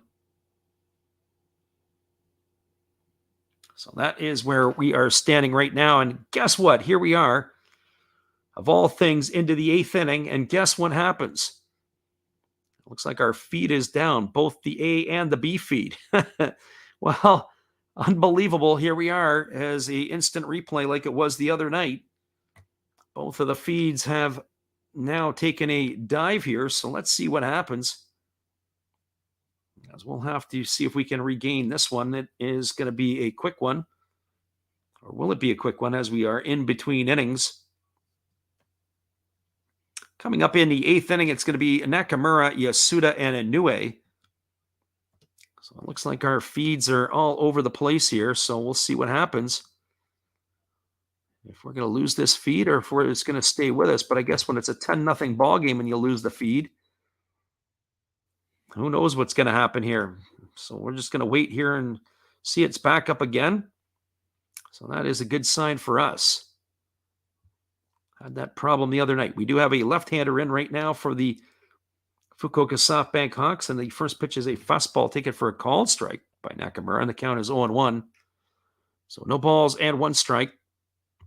But we went through this same issue the other night. It ended up going sideways. The left-hander that is in the ball game is Ozeki. This is Tomohisa Ozeki. There's a breaking ball swung on. It is grounded through the 6 hole into left field. Shogo Nakamura is aboard with a leadoff single here in the 8th inning. So he is aboard off a single off of Tomohisa Ozeki. So Ozeki is the 3rd pitcher used this evening by the Hawks. He has, in his 19th ball game, is Ozeki. He's 6-6 on the year. He has got himself 95 2/3 innings pitched. He's allowed 84 hits, 27 walks. He has struck out 64, and he's got an ERA of 3.01. So it looks like a starter coming in to get a little bit of work done. There's a fastball that misses down and away, and the count is now 1 ball and no strikes to Yasuda. Sonori Yasuda tonight 0 for 3. He has flown out to right, popped to second, and popped to the catcher. As the lefty is working set here. He kicks and delivers a fastball that misses down and away, and the count is now 2-0. So 2 balls and no strikes.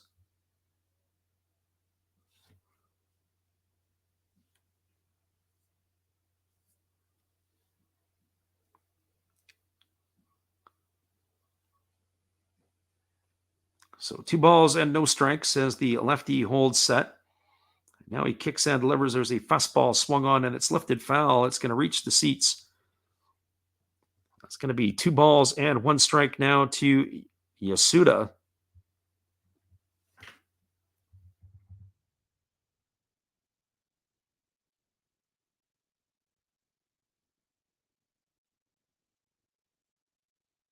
So Zeki leaning in. And now he holds in the set position. He delivers. There's a fastball swung on it. Breaks the bat. It is over to second for one, and they throw back to first. It's going to be a double play. Oh, boy. And that is kind of funny as Ozeki's getting a good chuckle out of that one. He sawed the bat off of Yasuda. The ball ends up being grounded over to the pitcher who threw it to second for one. Imamiya fires it back to first. It's going to be a double play of the 1-6-3 variety. And that is going to bring up the first baseman, Seiya Inoue. Well, for Inoue, tonight he's been on base twice. He's got a single in 2 at-bats. He's also drawn a walk. So he bats here from the right side with 2 out here in the top of the 8th inning. And Ozeki delivers a fastball that misses outside for ball 1. And the count is 1-0. Our friend Mick asked the question. He says, can you give us a Mike Piazza story if you've got something there? Well, Mike Piazza, as the fastball is taken for a called strike, and the count is 1-1. I remember when Tommy Lasorda and Piazza's father were friends, and where Mike Piazza was drafted, I forget exactly where. I want to say it was like the 40th round or 50th round or some darn thing like that. And they said, basically what they wanted to do was a favor. It was a favor for his father. And so they drafted him and never thought that he would get to become a Hall of Famer. There's the 2-1 pitch. It's a fastball swung on and missed. The count is now 2-2 to Inoue. And so anyways, he wasn't a very good player and ended up getting drafted. And I shouldn't say that. I mean, he had his chance to play, high school and college baseball, and it was never considered a pro prospect as the fastball is swung on and missed. Inoue is done on strikes for the 3rd out of the inning, and that is going to do it here for the Marines in the top of the 8th. No runs, 1 hit, no errors, nobody left the board. Moving to the bottom of the 8th inning. Just a quick synopsis of it. So the favor by Tommy Lasorda to draft his buddy's son ended up paying big dividends as Mike Piazza went on to a Hall of Fame at bat career. It was literally the last pick of the Dodgers. And as I said, if you go and look it up, I don't know, it was the 50th round or whatever, some crazy thing when they used to do it. But Piazza was probably one of the lowest picks ever in the history of the game to turn himself into a Hall of Fame player. Unbelievable. We'll be right back after this. Hang tight, everybody.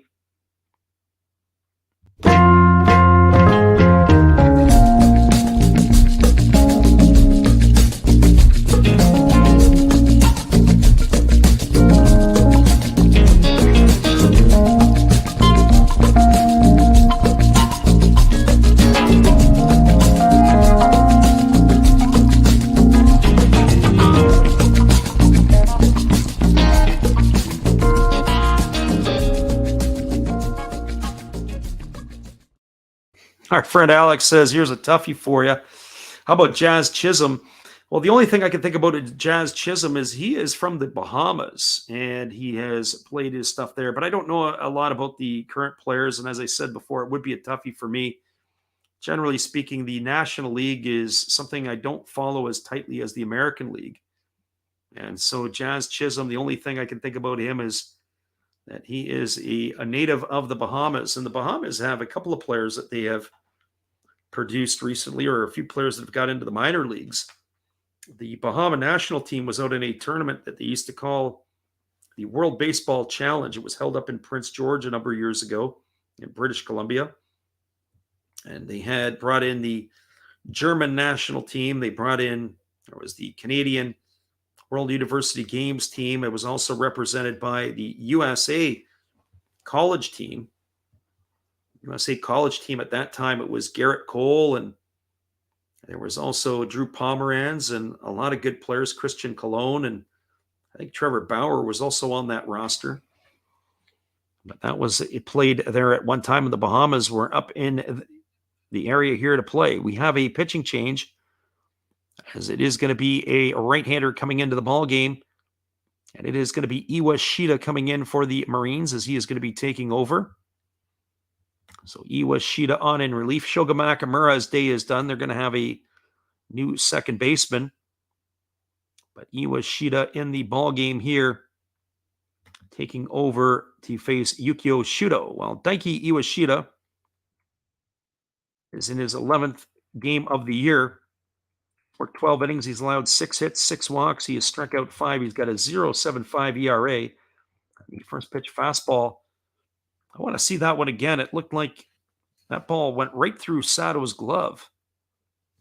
As he's walking over to the first base dugout, he might be going to get himself a new glove. Ball 1 to Shudo. That's exactly what's happening. He's going to have to get a new glove. That ball went right through it.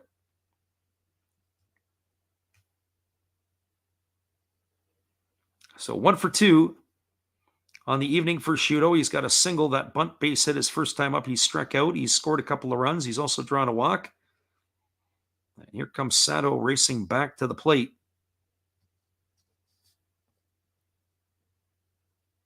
So 1 ball and no strikes to Yukio Shudo.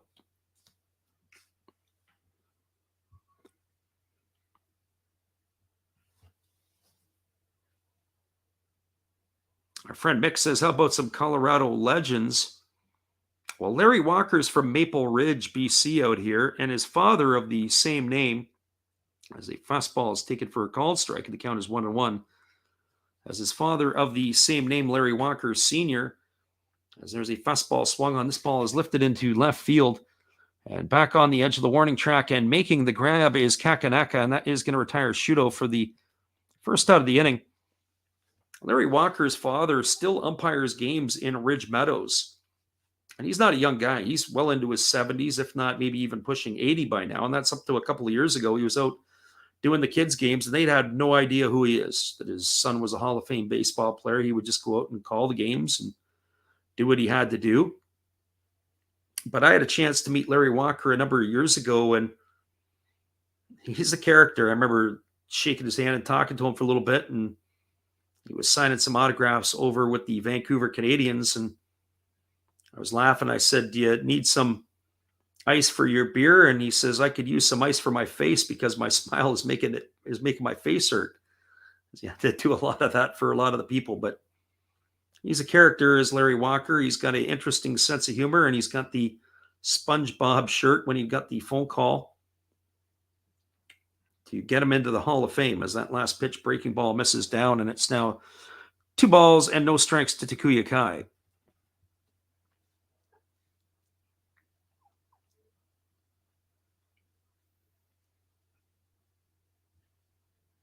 Even Alexander Leggett says he didn't know there was a whole lot of baseball played outside. There's a fastball swung on. This ball is lifted to deep left field, edge of the warning track, and making the grab is Kakanaka. He's been busy this inning as the first 2 batters have flown out to left field, and it's going to bring up the top of the order, Masaki Momori. Alexander said he never knew how much baseball was played until recently outside of the United States. Yeah, there is. I had this discussion with a friend of mine the other day, and there was a fella who I knew who used to be an umpire back east. His name was Don Gilbert. And Don, really good guy. Don had worked the World University Games in Taiwan a number of years ago, probably about maybe 15 years ago now, maybe more. As there's a breaking ball that drops in for a called strike, and the count is 0-1 to Momori. And what Don had said is that I said, why is it like countries like Singapore or countries like, South Africa at the time, why would they even send teams? They're getting clobbered 25-0 and whatever else by the big teams. And there's a fastball swung on and missed, the count 0-2. And he said to me, the reason that they would bring all these other teams in from other countries to play would be for one simple reason, and that would be that they have to, if you want to grow the game in other countries, you're going to have to bring in the minnows, and they're going to have to get their butt handed to them, and that's the only way they're going to improve. There's a split finger pitch swung on and missed by Momori, and that is going to do it here for the Hawks in their half of the 8th. There was no runs, no hits, no errors, and nobody left the board. We're now moving to the top of the 9th inning. It is a 10-0 ball game for the Fukuoka SoftBank Hawks. Hang around, everybody. We'll be back in just a couple moments. Our feed has gone down yet again. We'll see if we can bring that one back up for you in just a moment or two after this. Hang tight. We'll be back after this.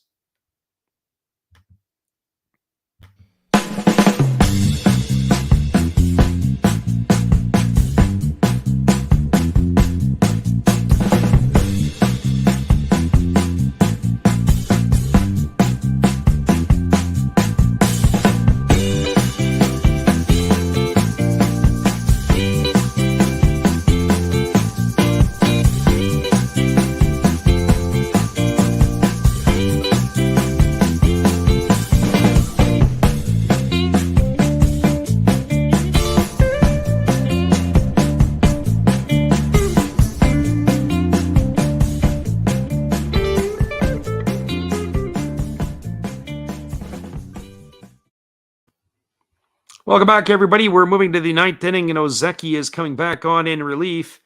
And hopefully we can bring this to you with a 10-0 ball game. Again, the feed has gone down a little bit here, so we'll just try to keep it up here. It is going to be coming to bat for the Marines in their half of the inning. It's scheduled to bat will be Ojino, Yamaguchi, and Chitani. We'll have to try to be able to do that.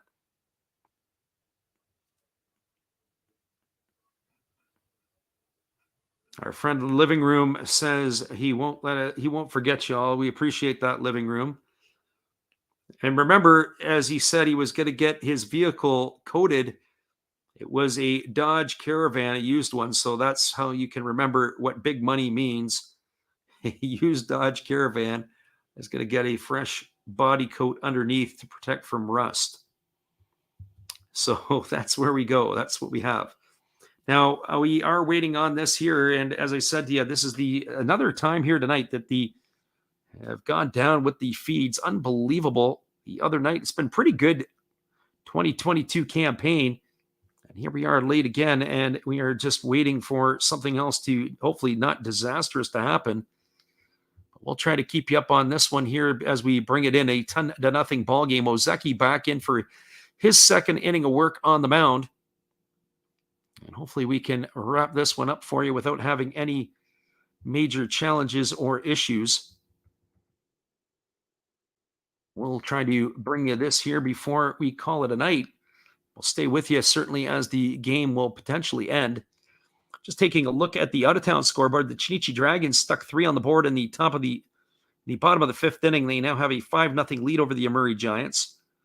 So Chinichi hanging around. Wouldn't that be interesting if they were able to actually make a run and make the playoffs? That to me would be absolutely crazy. They have been nowhere near a playoff position at all for much of anything. So we'll see here if we're going to be able to get back to any type of live action. The PayPay Dome tonight, a fairly good attendance. We don't have the official attendance figures yet. We'll see if we can get that one for you as well while we wait. But there it is, 36,028 in attendance for this one. So nice job over there as the Pacific League has done the axe on us again here tonight. I should say the Fukuoka SoftBank Hawks maybe have done the axe, as we are now approaching the 3-hour mark in this one, and we are not getting anything here. But here it is, back at it, as Brandon Laird is at the plate. So now we're watching Brandon Laird take his at-bat, and there is a fastball that misses outside. And then back down the feed goes again. So it's all grainy for us. So how Brandon Laird has come to bat and who he is hitting for, well, as we said, it's supposed to be Ojino, Yamaguchi, and Chitani.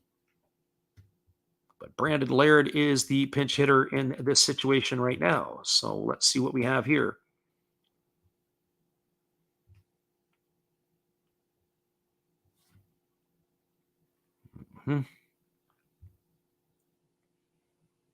As we said, there's not much we can do with this one, as that's been pretty much all we can see here is Brandon Laird at the dish, and it's the same pitch over and over again.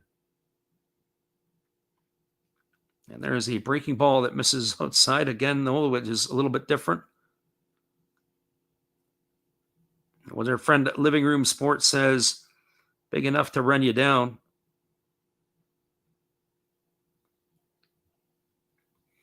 I don't know if we're going to be able to wrap this up unless we can get something else. Unbelievable. Well, we did get ourselves a good solid 9 innings tonight, or 8+ innings tonight. And then, of course, we've had the feed go sideways again.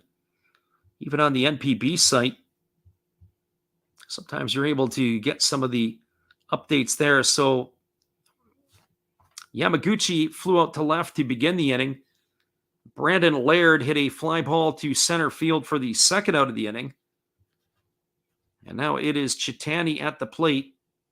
And we are waiting to see what Chitani is going to do, as they have 2 down. It was a 2-1 pitch to, it was a first pitch to Yamaguchi that he flew out on, and then it was a 2-1 pitch to Laird. And now we are waiting on the offering here to see what it is going to happen to Chitani. As we said, once that happens, then we'll be able to ring out. I don't know what's going on here. Our friend This Well Never Ends, the 9th inning curse, sort of happened last night in the 8th inning. We weren't able to close that one out. It was really, really strange. As I said, this year has been a very good year for the Pacific League, so no complaints. Maybe it's just the volume of people who have bounced in to listen. Not to our stream, but certainly what's been going on in the NPB.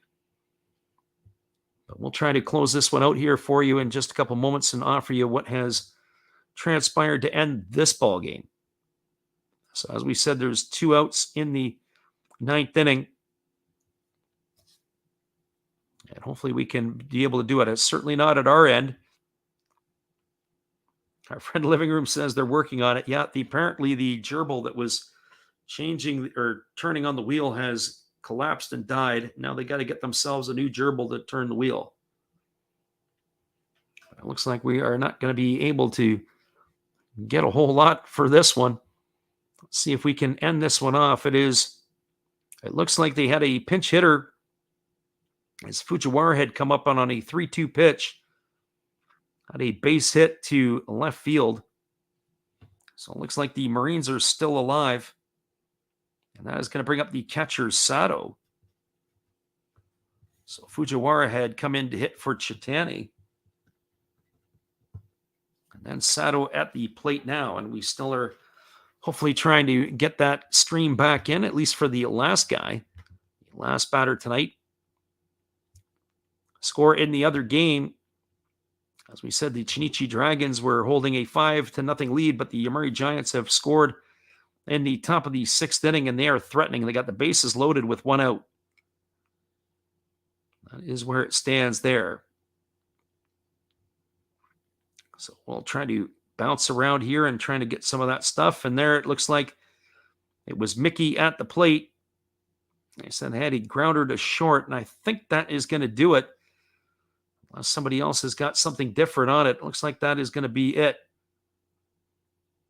And that will end up having that to be the ball game. So the top of the 9th inning on a grounder to short, as Mickey is going to end it.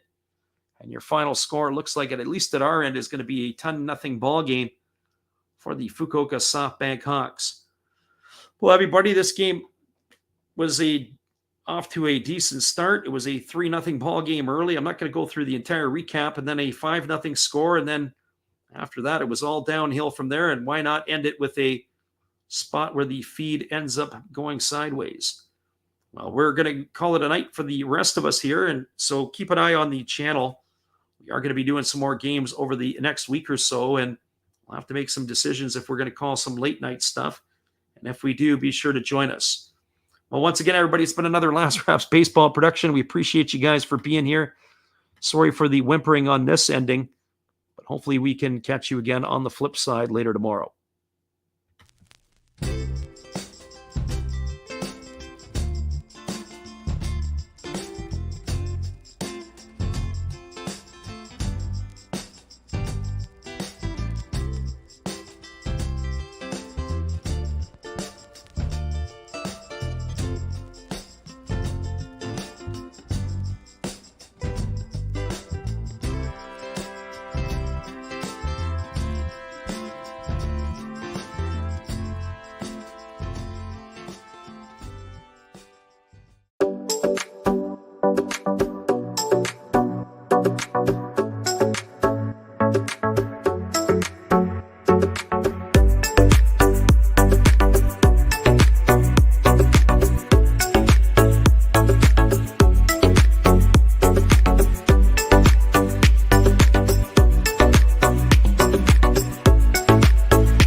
Have a great night, everybody. 10-0 your final for Fukuoka, the Chiba Lotte Marines.